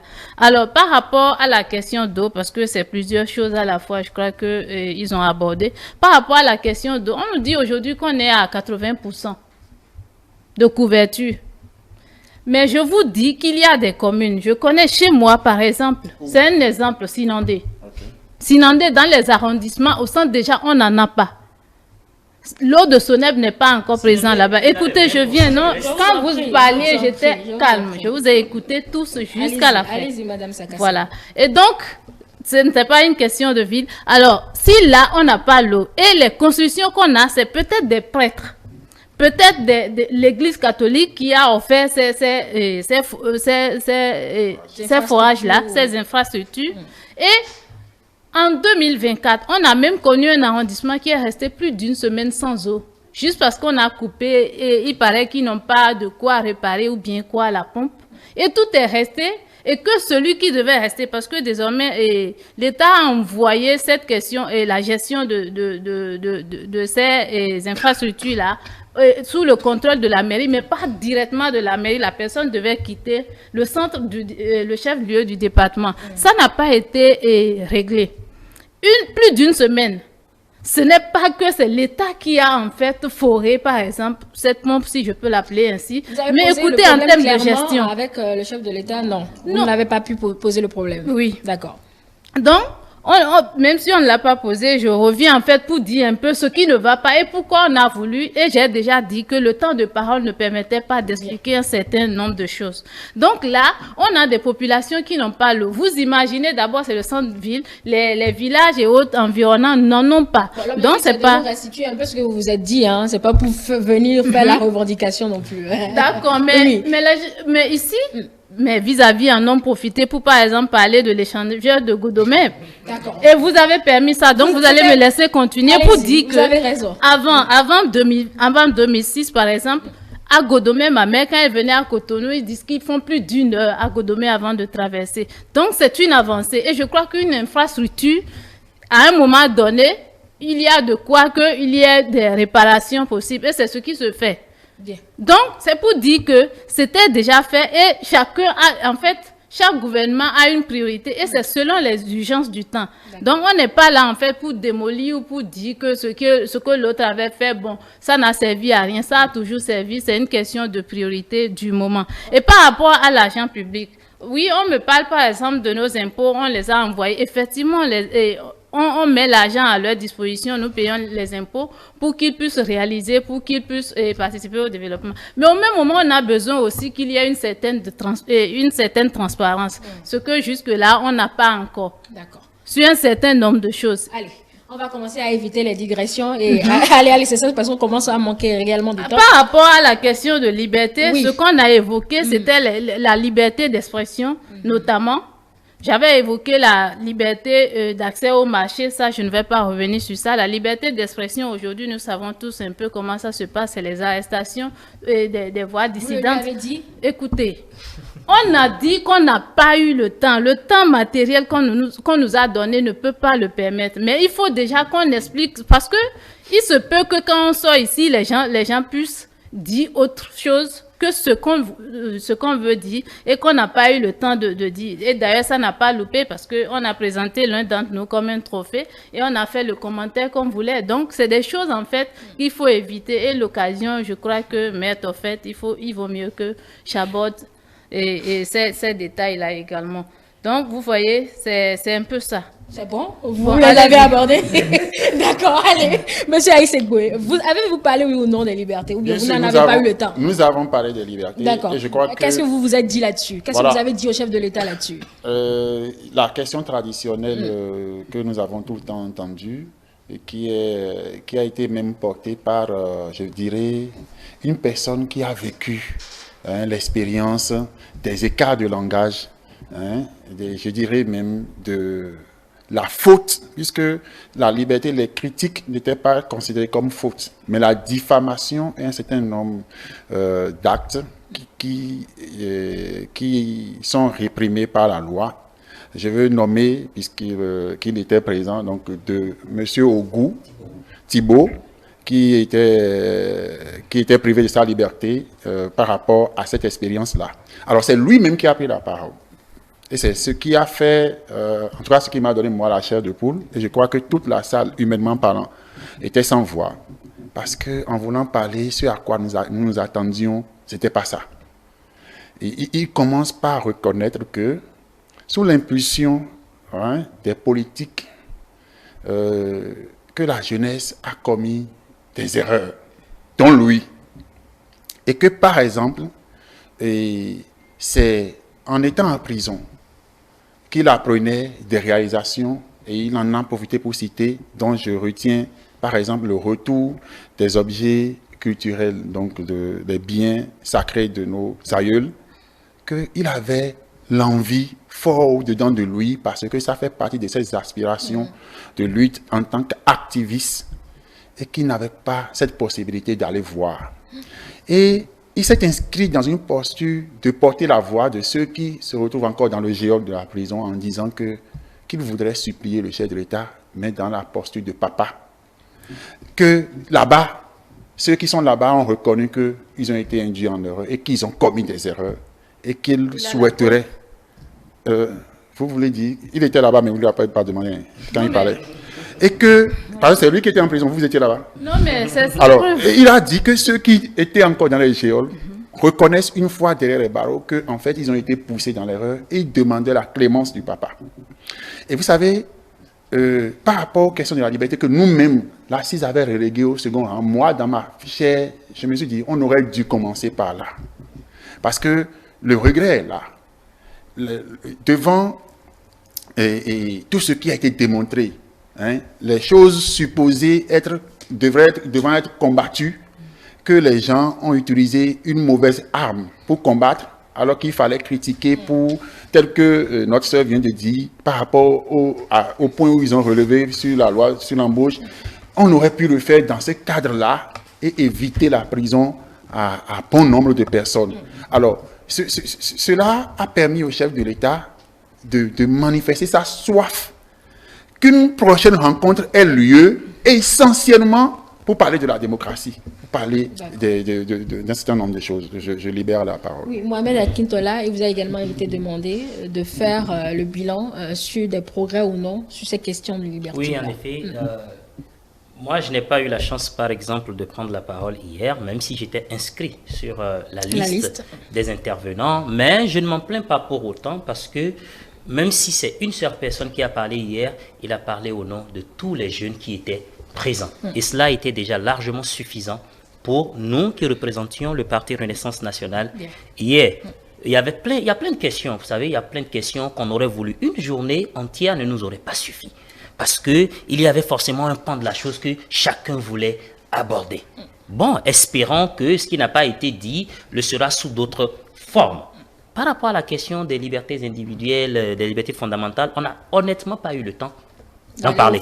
Parce que nous avons commencé par la question du bien-être économique et ça nous a pris tout le temps. Ça nous a pris tout le temps. Mais je confirme ce que M. Aïssegbe a dit parce que Thibault, hier, a pris la parole et était dans une posture très humble. Pour qui connaît Thibault, était très humble hier, a demandé à ce que le chef de l'État fasse grâce à ses enfants qui sont... Et je confirme qu'il a dit oui. On reconnaît que ça aurait pu être autrement. Mais tout ce qu'il voulait, c'était que le président de la République, il a le pouvoir de fermer les yeux. Et cela, quand même, il faut le dire, contrairement à l'habitude du chef de l'État, a fait mouche. Et moi, je ne suis pas reparti hier insatisfait. Le président de la République, nous l'avons vu en face d'un ancien président, de leader des partis politiques qui a dit non. Il a dit non, je ne fais pas. Je ne suis pas dans la posture de gracier. Il l'a dit. Mais hier, le président de la République a dit ce qui suit. Vous savez, par rapport à gracier ou alors faire détourner le regard sur des infractions, des délits commis par des compatriotes, et il a fait la nuance dans le champ du droit commun, même si, c'est-à-dire c'est des infractions de droit commun, mais commis dans le champ politique. Et l'amalgame que nous faisons, c'est de dire, parce que c'est commis dans le champ politique, donc c'est que c'est des infractions politiques et ainsi de suite, et donc des détenus politiques. Où il a dit quand même en fin de propos, je vais voir, et moi j'ai retenu ça, je vais voir ce que je vais faire, ou ce que je peux faire. Il n'a pas promis de faire grâce, mais il a dit, je verrai ce que je peux faire, mais tout en respectant la loi, tout en respectant, comment on appelle, la déontologie, si vous voulez, ma compréhension de ça, je verrai ce que je vais faire, mais tout en ne trahissant pas, en fait. Parce que, et permettez-moi de dire ça, c'est ma compréhension. Lorsque quelqu'un a le droit de balancer son coup de poing, sachez que c'est le bout du nez de quelqu'un qui saigne. Et autant celui qui a balancé son coup de poing que celui dont le nez a saigné sont des béninois. Et l'un ne dépasse pas l'autre. Certes, c'est difficile. Et en tant qu'humain, on a souvent tendance à vouloir prendre parti pour celui qui se retrouve en fin de compte peut-être en situation difficile. Et on a tendance à regarder là où on est tombé plutôt que là où on a trébuché. Mais une chose est sûre, et moi personnellement, bien qu'étant de la mouvance présidentielle, je soutiens cette posture-là. Je l'ai dit même sur vos plateaux ici, autant lorsque j'étais de l'opposition qu'aujourd'hui je suis de la mouvance, je l'ai dit, nous espérons que le chef de l'État fasse grâce à nos frères. Parce que je suis de la zone qui a le plus souffert de cela. Je suis des collines de père et de mère. Donc, je reporte cette parole-là aujourd'hui pour dire, nous espérons toujours, nous prions toujours pour qu'enfin il rentre. Une faute avouée est à moitié pardonnée. Merci. Vous confirmez qu'il verra ce qu'il va faire. Bien sûr. D'ailleurs, sans rien promettre, évidemment. Non, sans rien promettre. Mais il a dit que celui qui pardonne se libère. C'est ce que j'ai entendu de la bouche du chef de l'État qui m'a touché. Il dit, ce n'est pas seulement celui qu'on a pardonné qui sera soulagé, mais celui qui pardonne aussi se libère et est soulagé. C'est très important. On va peut-être vous soumettre ce qu'on a entendu ça et là rapidement avant de rendre l'antenne. On a entendu que se projetant peut-être dans les perspectives parlant des élections à venir, que le chef de l'État a dit que cela ne se fera pas sans vous et qu'il sera actif. En le disant ainsi, je ne sais pas si je restitue bien ou si on l'a bien restitué. Qu'est-ce que cela représente pour vous qui avez participé à cette séance? Monsieur Akintola, je commence par vous. Oui, je récite d'abord ce que le président de la République a dit. Il a dit qu'il sera actif dans le choix de la prochaine, ou alors de celui qui portera. La question est partie du fait que quelqu'un lui a demandé, dites-nous votre dauphin. Et il a dit, je ne sais pas si ça s'appelle dauphin, mais ce que je recherche, c'est le développement du Bénin. Et donc, celui que je soutiendrai personnellement et pour qui je ferai campagne, c'est celui-là qui sera capable de continuer à porter l'idéal que nous avons porté. Qu'il soit, et il tourne, il regarde ses ministres conseillers de ce camp-là ou pas.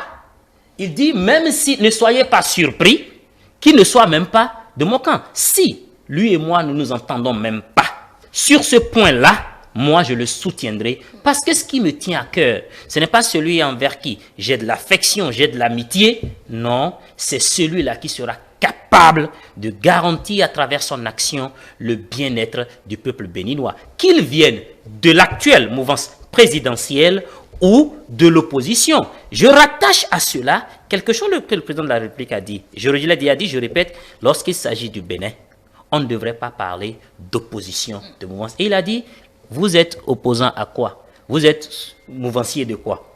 C'est à la personne de Patrice Talon. En 2016, Patrice Talon ne sera pas là, ça va se recomposer. En 2026, merci, Patrice Talon sera donc, il n'y aura plus de raison qu'il y ait une opposition. Il est même allé jusqu'à dire, il a désigné un participant qui est du Parti de la démocratie, qui est-ce qui dit que lui et moi n'aurons pas le même candidat? Donc oui, je confirme que le président de la République dit qu'il sera actif, qu'il soutiendra, mais voilà ses critères. Il dit, est-ce que quelqu'un qui n'est forcément pas de mon camp, mais en qui je trouve la qualité de continuer l'œuvre, si je le soutiens, est-ce que ça s'appelle un dauphin? Moi, je ne sais pas.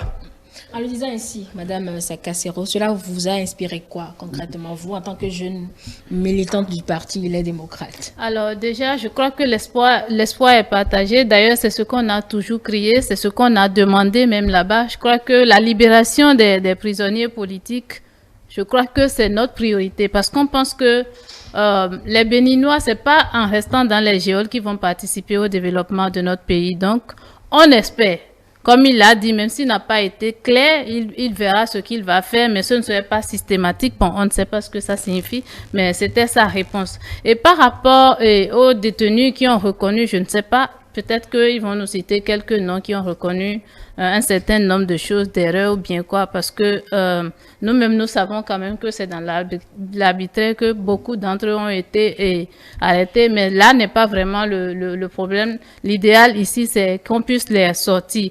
Et en parlant aussi de celui qui donne le coup et de celui qui reçoit, je voudrais dire que l'opposition reçoit aussi chaque jour des coups. Et on n'arrête personne de ce côté. En fait, nous voudrions que la loi soit orientée, que ça s'applique et à tout le monde de la même façon. Mais ça ne se fait pas. Qu'on vienne charger des anciens présidents, des autorités d'une manière, qu'on vienne dire tout ce qu'on veut sur eux et qu'on ne se prononce pas. Et quand il s'agit peut-être d'une critique et peut-être d'une erreur et parfois même ce que vous appelez erreur, lui-même a reconnu que parfois il lui arrive de parler, peut-être de dire certaines choses. C'est humain.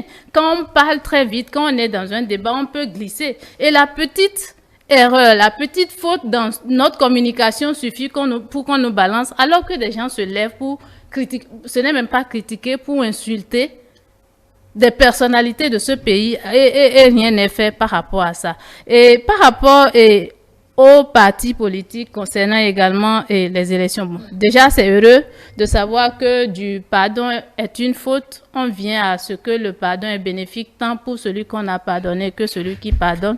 C'est heureux d'entendre ça. J'étais contente de l'apprendre hier du chef de l'État. Et donc, s'il arrive à pardonner, s'il arrive à sortir ceux qui sont en prison, à regrouper et à ramener, à faciliter le retour des exilés politiques, c'est pour le bien du Bénin. Et je crois qu'il est vraiment temps qu'on puisse s'asseoir et qu'on puisse dialoguer et définir les nouvelles bases sur lesquelles notre pays doit avancer. Par rapport aux partis politiques, élections, il a insisté, il est revenu plusieurs fois sur la question, il faut qu'on se mette ensemble. C'est le Bénin qui doit primer, partis politiques, opposition, mouvement, ce n'est vraiment pas ça. On le sait tous, mais ce qu'on dit, et moi, j'ai l'habitude de dire que un gouvernement, un régime sérieux et qui veut vraiment servir, quel que soit... En fait, ce régime a toujours besoin de quelqu'un qui voit autrement ce qu'il fait, qui puisse lui dire, à ce niveau, ça ne va pas, afin que lui, il puisse puiser ce que ceux-là opposent à sa gouvernance, afin qu'il puisse améliorer et avoir un bon bilan. Je pense que pour un régime qui a une opposition, en fait, c'est l'occasion de capter ce qu'il faut pour améliorer sa gestion et avoir un bon bilan. Mais quand il dit que, bon, opposition ou mouvance, mais quand, bon, ça s'appelle peut-être opposition sur les tests, l'opposition aussi ne vient pas pour brûler le Bénin, non? C'est pour développer le Bénin, c'est pour répondre à un certain nombre de choses. Sauf que, sur peut-être sa manière de faire, il y a des choses qu'on lui dit à ce niveau, il faut revoir pour permettre à tout le monde de participer véritablement au développement de ce pays-là. Il est revenu sur les partis politiques en demandant à ce que bon, les partis puissent se mettre ensemble. Quand on a parlé par exemple du code électoral quand on a parlé du code électoral, il disait non, qu'il faut que le parti Les Démocrates pouvait se mettre en accord avec les autres blocs de la mouvance. Et je dis, mais ce n'est pas vraiment ça la question. On a parlé de la difficulté pour les partis d'avoir les 20% dans chaque circonscription et aussi la bipolarité, si je peux le dire ainsi, de la loi qui veut que, d'une manière ou d'une autre, si on veut interpréter de façon que deux partis politiques se mettent ensemble pour avoir les 20%, tandis qu'un parti doit se retrouver seul. Il demandait donc au parti Les Démocrates de rejoindre. Et au cas où on participait aux élections, de rejoindre qui? De rejoindre UP ou BR, je ne sais pas, peut-être c'était pour badiner et tout. Mais il disait même que lui, s'il a la possibilité, qu'il va contraindre les partis à se mettre ensemble, à être un bloc. Donc, une forme de parti unique. Bon, si la forme de parti unique, c'est ce qu'il pense qui est bon pour le Bénin, il n'y a pas de souci. Mais à lui seul, ce n'est pas parce qu'il est convaincu. Nous pensons que cette décision est assez importante pour être prise par une seule personne. En disant qu'il va contraindre les partis à se mettre ensemble, je pense que la meilleure manière de le faire, en tout cas ce que nous pensons au sein du Parti Les Démocrates, c'est de regrouper les Béninois, peut-être d'apporter les arguments qu'il a dans ce sens et de voir s'il peut convaincre, mais pas de le dire comme ça et de vouloir vraiment contraindre comme il l'a dit. Est-ce que non, vraiment non, bon, c'est ce qu'il a dit, on ne sait pas. Il a dit si je pouvais. Donc il faut reconnaître qu'il n'en a pas la capacité. D'accord.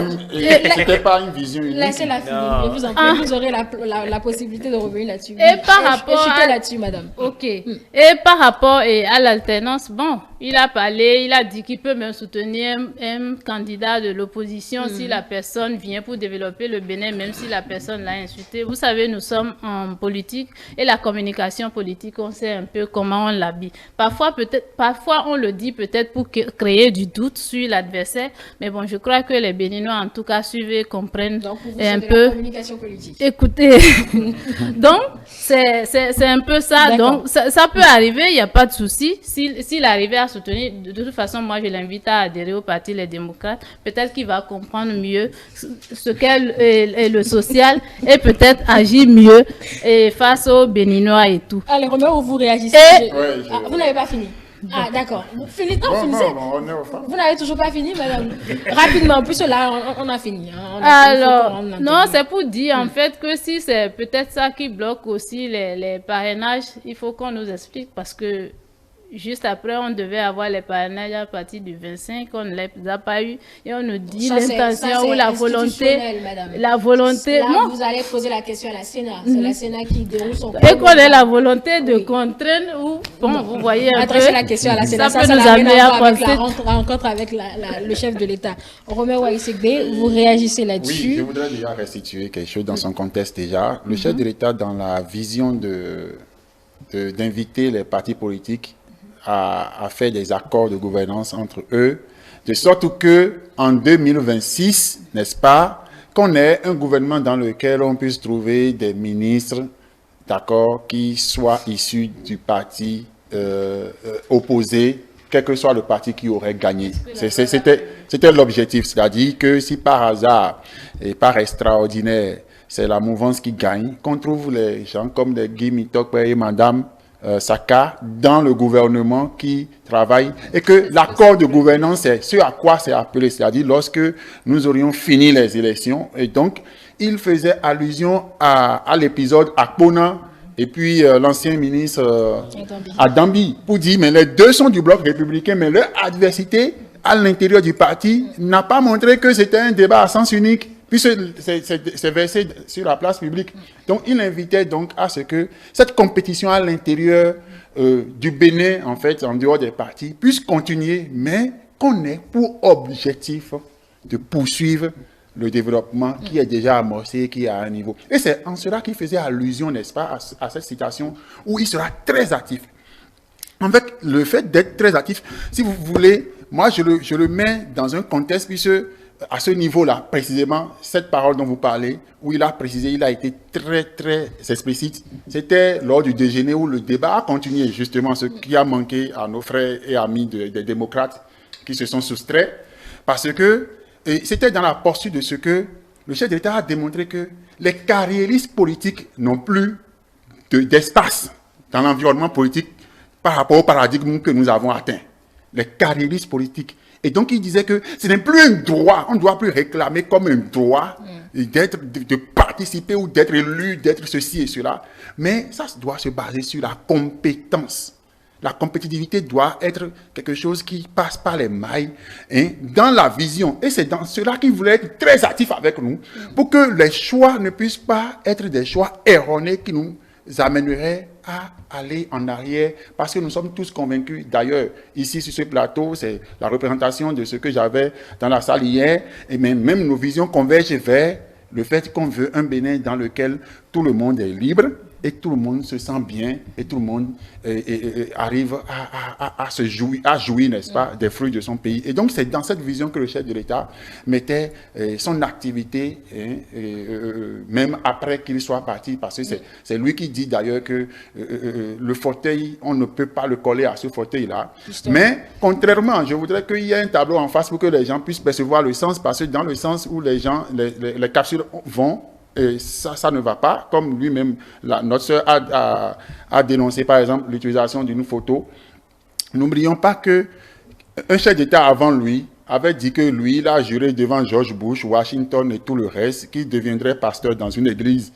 Mais ce que le chef de l'État, lui, il affirme dans l'honnêteté, c'est ce que le pasteur a fini par faire, il est devenu président d'un parti politique.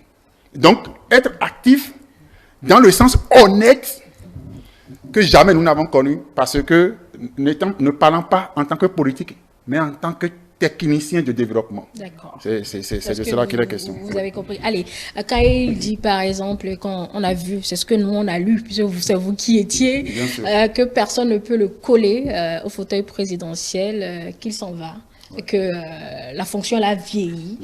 Quand il le dit comme ça, est-ce que pour vous, c'est une sorte de vous donner à vous, la jeunesse, le commandement pour 2026? Merci beaucoup. Vous avez compris que de tout le débat que nous avons fait là, maintenant, il y a une génération qui est sacrifiée.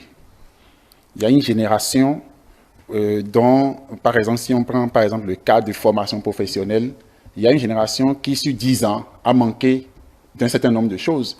Et quand le chef de l'État a même fait allusion au serrage de ceinture, il a expliqué ce qu'il voulait dire par serrage de ceinture, qui était le fait que nous allons beaucoup plus débourser pour obtenir la qualité de développement que nous voulons. C'est que nous, cette génération sacrifiée dont je parle, est témoin, n'est-ce pas, de cette mutation, de ces différentes mutations, tant sur le plan infrastructurel que sur des réformes et un certain nombre de choses. Alors, le fait de nous dire qu'il ne veut pas rester collé au fauteuil, c'est l'espoir qui est donné. C'est un peu comme la dernière chance à notre génération. Celle qui est devant lui, bien sûr, puisque nous étions tous pratiquement de la trentaine. Et ajouter 10 ans à notre âge, vous comprenez ce que nous serons en 2030 et quelques, 36, pour ne pas exagérer. Et donc, il est en train de donner espoir à cette jeunesse-là, que contrairement à ce que nous voyons dans la géopolitique, dans la sphère,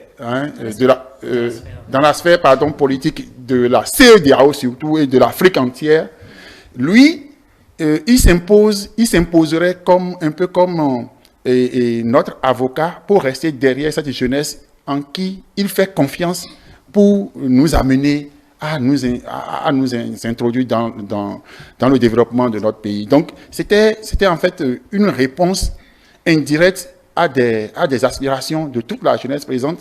Et comme l'a dit mon ami vis-à-vis, c'était la force vive de la jeunesse qui était présente. Donc, il sait que c'est la jeunesse qui aspire, qui a la soif de prendre le pouvoir, qui l'a manifesté en 2016. Il n'a pas manqué de le dire, parce que c'était la jeunesse qui avait aspiré vraiment au changement.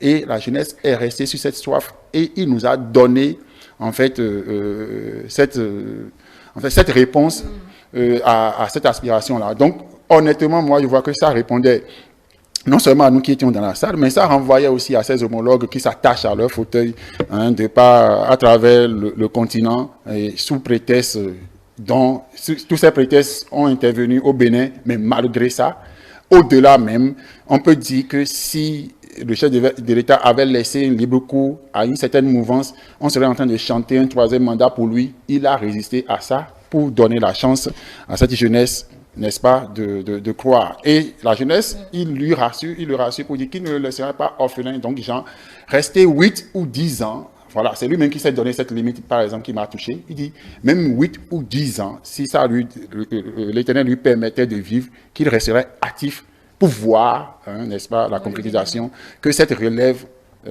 a à faire. Donc voilà un peu ce que moi je retiens de cette citation qui est venue de lui. Je suis la même question. Ce que vous retenez de cette citation, je demandais si cela représente Madame Sakasero pour vous, qu'il vous laisse la main et que vous prenez le commandement, ou bien quelle lecture vous en faites?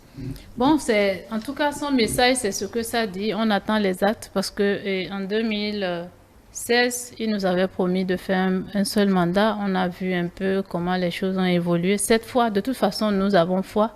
On attend la réalisation de ce qu'il a promis. Et par rapport à ce que peut-être l'autre a dit en disant qu'il sera pasteur après son mandat et tout, bon, il faut déjà voir la comparaison, ce que je viens de dire. Ça peut changer. On est humain. Des choses peuvent évoluer. Notre manière de voir les choses peut évoluer. Peut-être ça peut arriver à son niveau. Il peut peut-être décider de se reposer demain. Qui sait? Aujourd'hui, c'est son point de vue actuel, mais ça pourra changer demain. Et par rapport au fauteuil et à ceux qui se collent au fauteuil, moi je dirais, en disant par exemple qu'il veut partir, au fond, ce que je souhaite en fait qu'il puisse rassurer les Béninois, c'est que déjà la loi électorale puisse être revisée. Parce que c'est appelé, ce n'est même pas une question d'opposition. On a vu la société civile se prononcer là-dessus. On a vu la conférence épiscopale se prononcer là-dessus. On voit des limites à la loi. Par exemple, le code électoral, on a vu tout ce qu'il y a là. Et quand on a posé la question, et le gouvernement, lui, il disait en fait que, bon, au cas où on participait aux élections et qu'aucun parti n'a les 20%, bon, qu'en ce moment, la Cour constitutionnelle va décider de façon consensuelle comment il faut faire les arrangements pour que tout le monde... Mais écoutez, si on a la possibilité, parce qu'on voit, on dit que la chose ressemble à du poison. Si on a la possibilité d'éviter de boire ça, pourquoi ne pas le faire? Pourquoi on projette traiter la conséquence au lieu de s'attaquer aux causes, corriger avant même qu'on ne soit bloqué avec les pourcentages après. Donc, tout ça nous fait réfléchir par rapport à son rappel qu'il veut vraiment partir et tout. Mais c'est un espoir et je crois que lui-même sait que les Béninois tiennent à la démocratie et à l'alternance.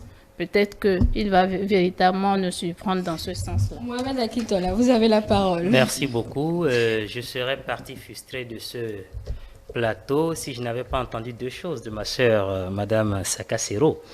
Elle a reconnu dans ses propos, avant que M. Aïssegbe ne parle tout à l'heure, qu'il y a des choses qui relèvent de la propagande et de la communication politique. Et pour qui est champion en cela en République du Bénin, dans l'arène politique, nous savons. Une deuxième chose qui m'a vraiment frappé tout à l'heure, elle a dit, lorsque M. Aïssegbe a parlé d'un ancien président qui a juré devant tout le monde qu'il serait pasteur, après avoir quitté le palais de la Marina, elle a dit, il peut le dire et puis après le contexte va changer. Et elle met ça juste après avoir cité le président Patrice Talon qui a dit, je ferai un seul mandat unique. Il faut considérer également en tant qu'humain que pour lui aussi, le principe selon lequel le contexte peut changer et donc que ce que nous avons dit, avec une certaine bonne foi, les contraintes peuvent nous emmener dans l'intérêt général à changer ça. C'est valable également pour le président Patrice Talon et il est temps qu'on cesse de nous distraire avec cet exemple-là chaque fois. J'en reviens à la question de...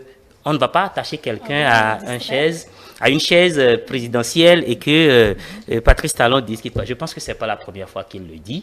Et moi, je n'ai pas perçu en cela une réponse, une invite à la jeunesse. Ce n'est pas ma lecture. J'apprécie la perspective que lui donne M. Aïssegbe, mais mon interprétation est autre. Vous savez, nous sommes dans un contexte où, d'abord, nous sommes en train d'expérimenter la démocratie.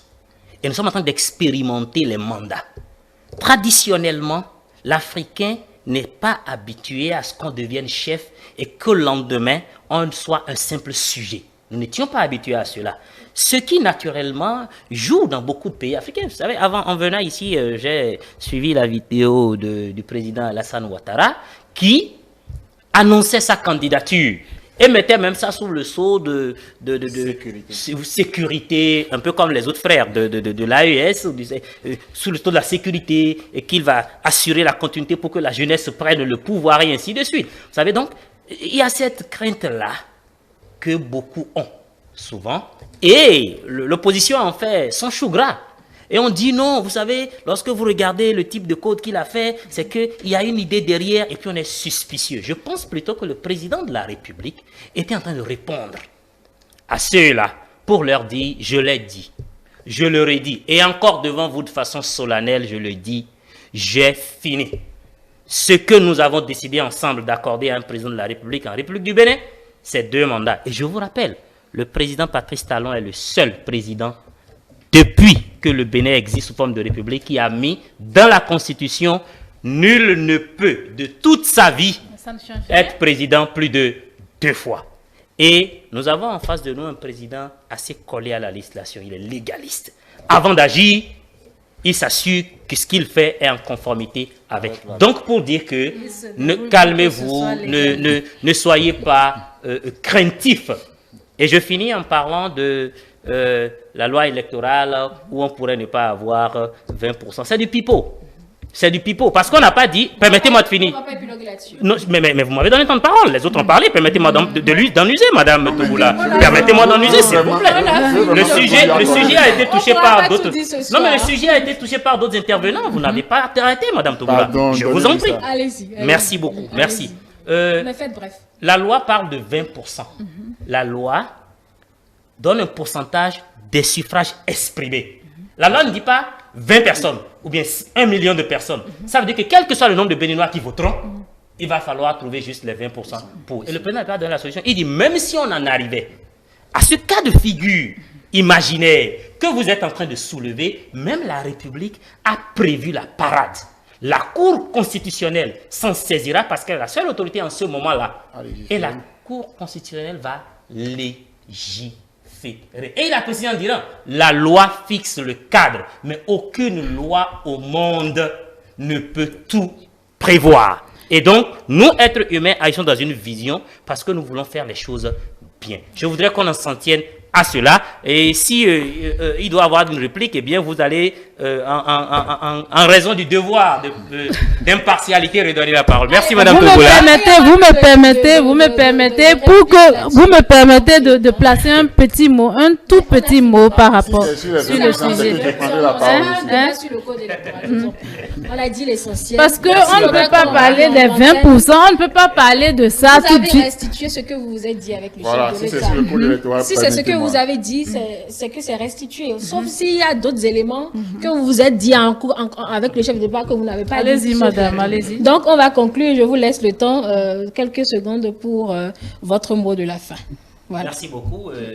Non, c'est à Madame Saka-Sero. Ah d'accord, toutes mes excuses. Non, il peut y aller, il n'y a pas de souci. Non, je vous donne la parole. Ok, d'accord.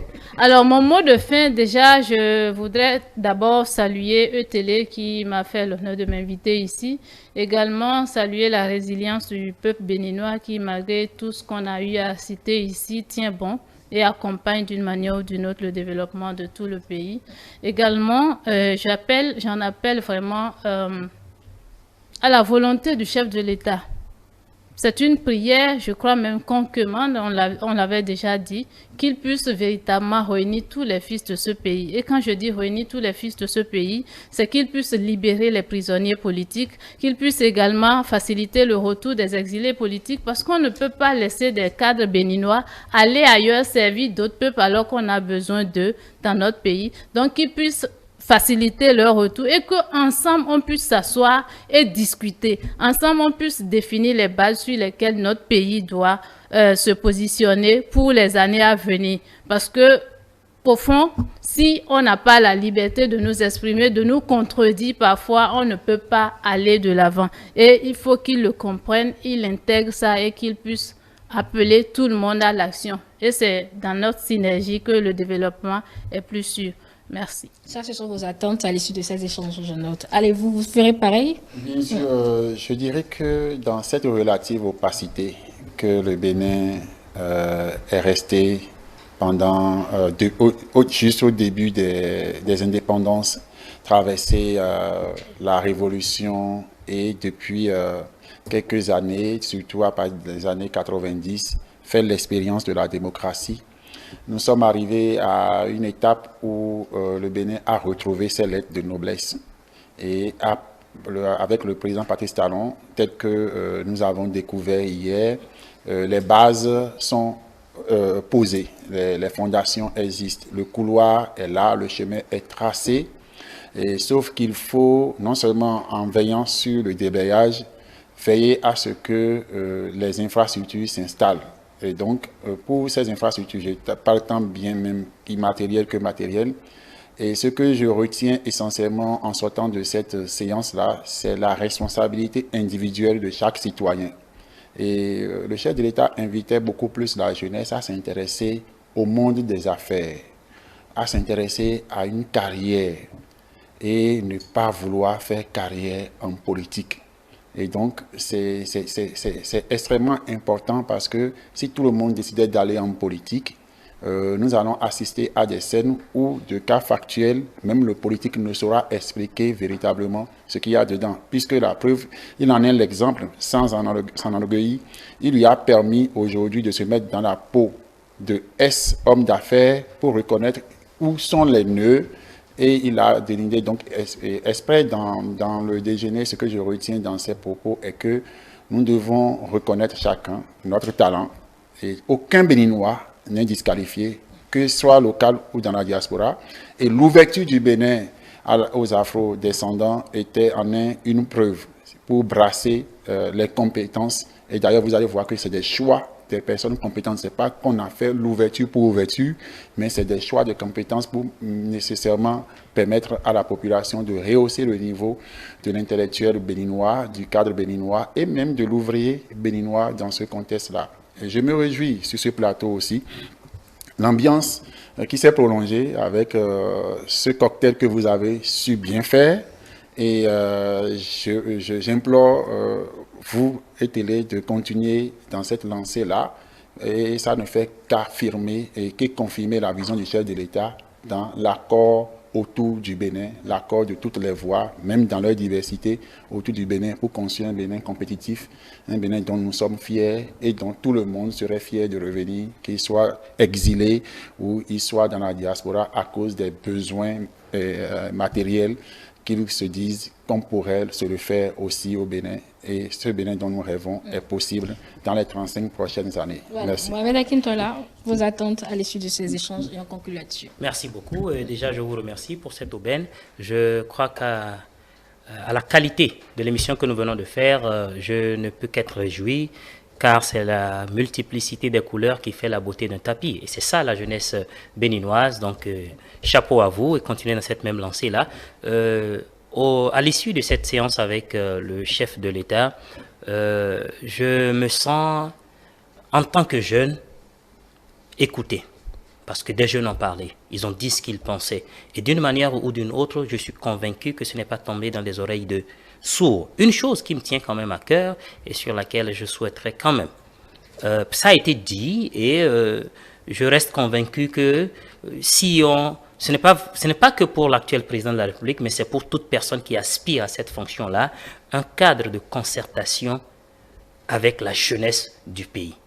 Certes, le président de la République a sa manière d'écouter la jeunesse, mais l'exercice d'hier a été un exercice très intéressant. Nous aurions voulu en tant que jeunes, pas que pour nous, parce qu'un jour on ne sera plus jeune, mais que cela continue, de manière à ce que cette force vive-là de la nation multicolore puisse se faire entendre, puisse parler et directement avec ceux qui ont la capacité d'impacter le cours des choses. Et pour finir, reconnaître également le génie du peuple béninois qui a toujours su s'adapter et qui a su aborder cette trajectoire-là du développement de notre pays depuis 2016, qui n'a pas eu de pareil de par le passé et qui aujourd'hui repositionne nous, jeunes, dans un paradigme où le chemin est bien tracé, il est connu, ce n'est pas opaque, on sait désormais quelles sont les valeurs qui peuvent faire de vous un bon Béninois et qui peuvent vous rendre fiers de ce Bénin-là que vous avez construit. La compétence, le travail, la clarté et surtout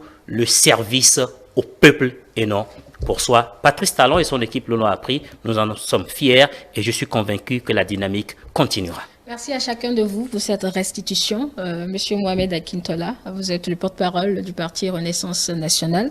Monsieur Romero Aïssegbe, vous n'avez pas une coloration, en tout cas, partisane.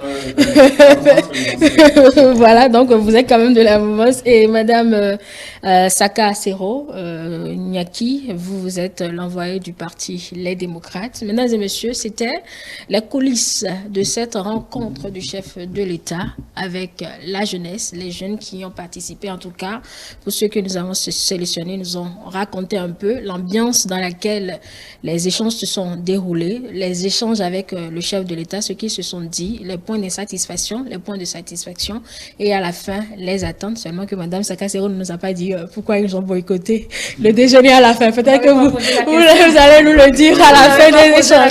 Allez, c'est dans cette ambiance, bon enfant. Sinon, que ce qu'on attendait qu'on nous serve comme plat, c'était qu'on nous dise à telle date, nous allons libérer les prisonniers. Et vous ne l'avez pas voilà, eu, d'accord. Allez, merci mesdames et messieurs de nous avoir suivis. Nos programmes se poursuivent. Très belle soirée, bien évidemment, en compagnie du reste du programme de cette soirée. Je vous rappelle que toutes nos productions restent disponibles sur nos plateformes numériques et télé avec vous, pour vous.